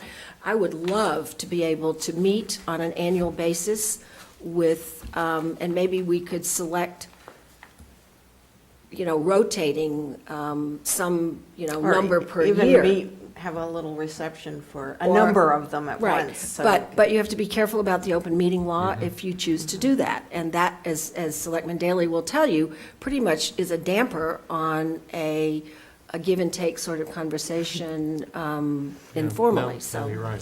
I mean, It's not as easy as it sounds. But Selectman Daley is right. When you have somebody here, when somebody is, Yeah, sure. If Casey Hatchett were to come in, Well, she is, I have a different view. she would be able to say what the Sure. Commission I have a for Women slightly has been different doing. view, because in a way, we tested out a little bit of that with Frank Caro tonight. BCAN is not a group that the selectmen normally, we're not even making the appointments. But on the other hand, I thought it would be really helpful for us to hear what they've been doing, and at least on this subject. He actually was telling you what our age-friendly city Okay, committee is age-friendly doing. cities, fine. Yeah, All right, but he runs BCAN, but he As didn't well. tell you any of the stuff That's they true. were All doing, right. which is a My whole other point is, subset. but my point is that maybe we could have a 10-minute block at every meeting and say, this time we want to hear from whomever, we could have a list and we could try to do it that way. And that way, we would have a slot, we could inform people in advance that we're going to have them come and give us an update. And to my perspective, it would be an orderly way of doing this, and we would not neglect some and favor others, and I would prefer to at least try to do it in a way that treats them all the same. So that's kind of my view, but Okay. we can talk about it some more. But for the For purpose tonight. of tonight's business, Right. Well, let's hold the Transportation Board. You want to hold Commission for Women? We can. no. All right. I Let's I do was the- using that as an example. Okay. And,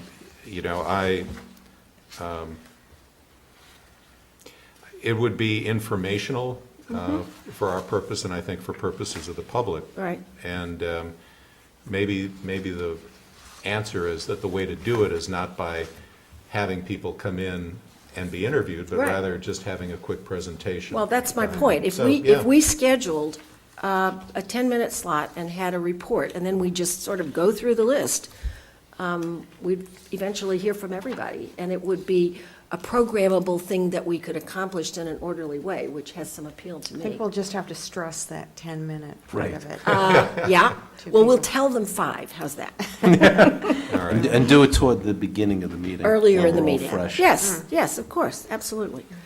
Okay, so if we are ready now to take votes, then I would move, sorry. Why don't you just turn it over to Mr. Kleckner? Oh, sorry, Mr. Kleckner, you've All right, got to do so this. since these are all But you have to- uncontested, yeah, I'm going right. to just read the names and Yeah. wait for the board's Sure. consent. Board of Assessors, Gary McCabe. Aye. Brookline Commission for Women, Casey Hatchett, Beth Jones, and Dr. Gloria Rudish. Aye. On the Housing Advisory Board, Kathy Spiegelman. Aye. On the Naming Committee, Wendy Ecker. Aye. And on the Trustees of Walnut Hill Cemetery, Donalda Hingston and Jocelyn Ham Murphy. Aye. There you go. Okay. We'll work on this. And let me just say, what a pleasure it was to be here tonight rather than watching the Red Sox Wants win to see Come on, they another won. 1-0. They Those won. 1-0 They won. games are so boring. I mean, Oh, I know. Yeah, nothing happens in those I 1-0 have a games. T-vote, and I'm Thank going goodness. home to watch it. Thank goodness we didn't have to watch that.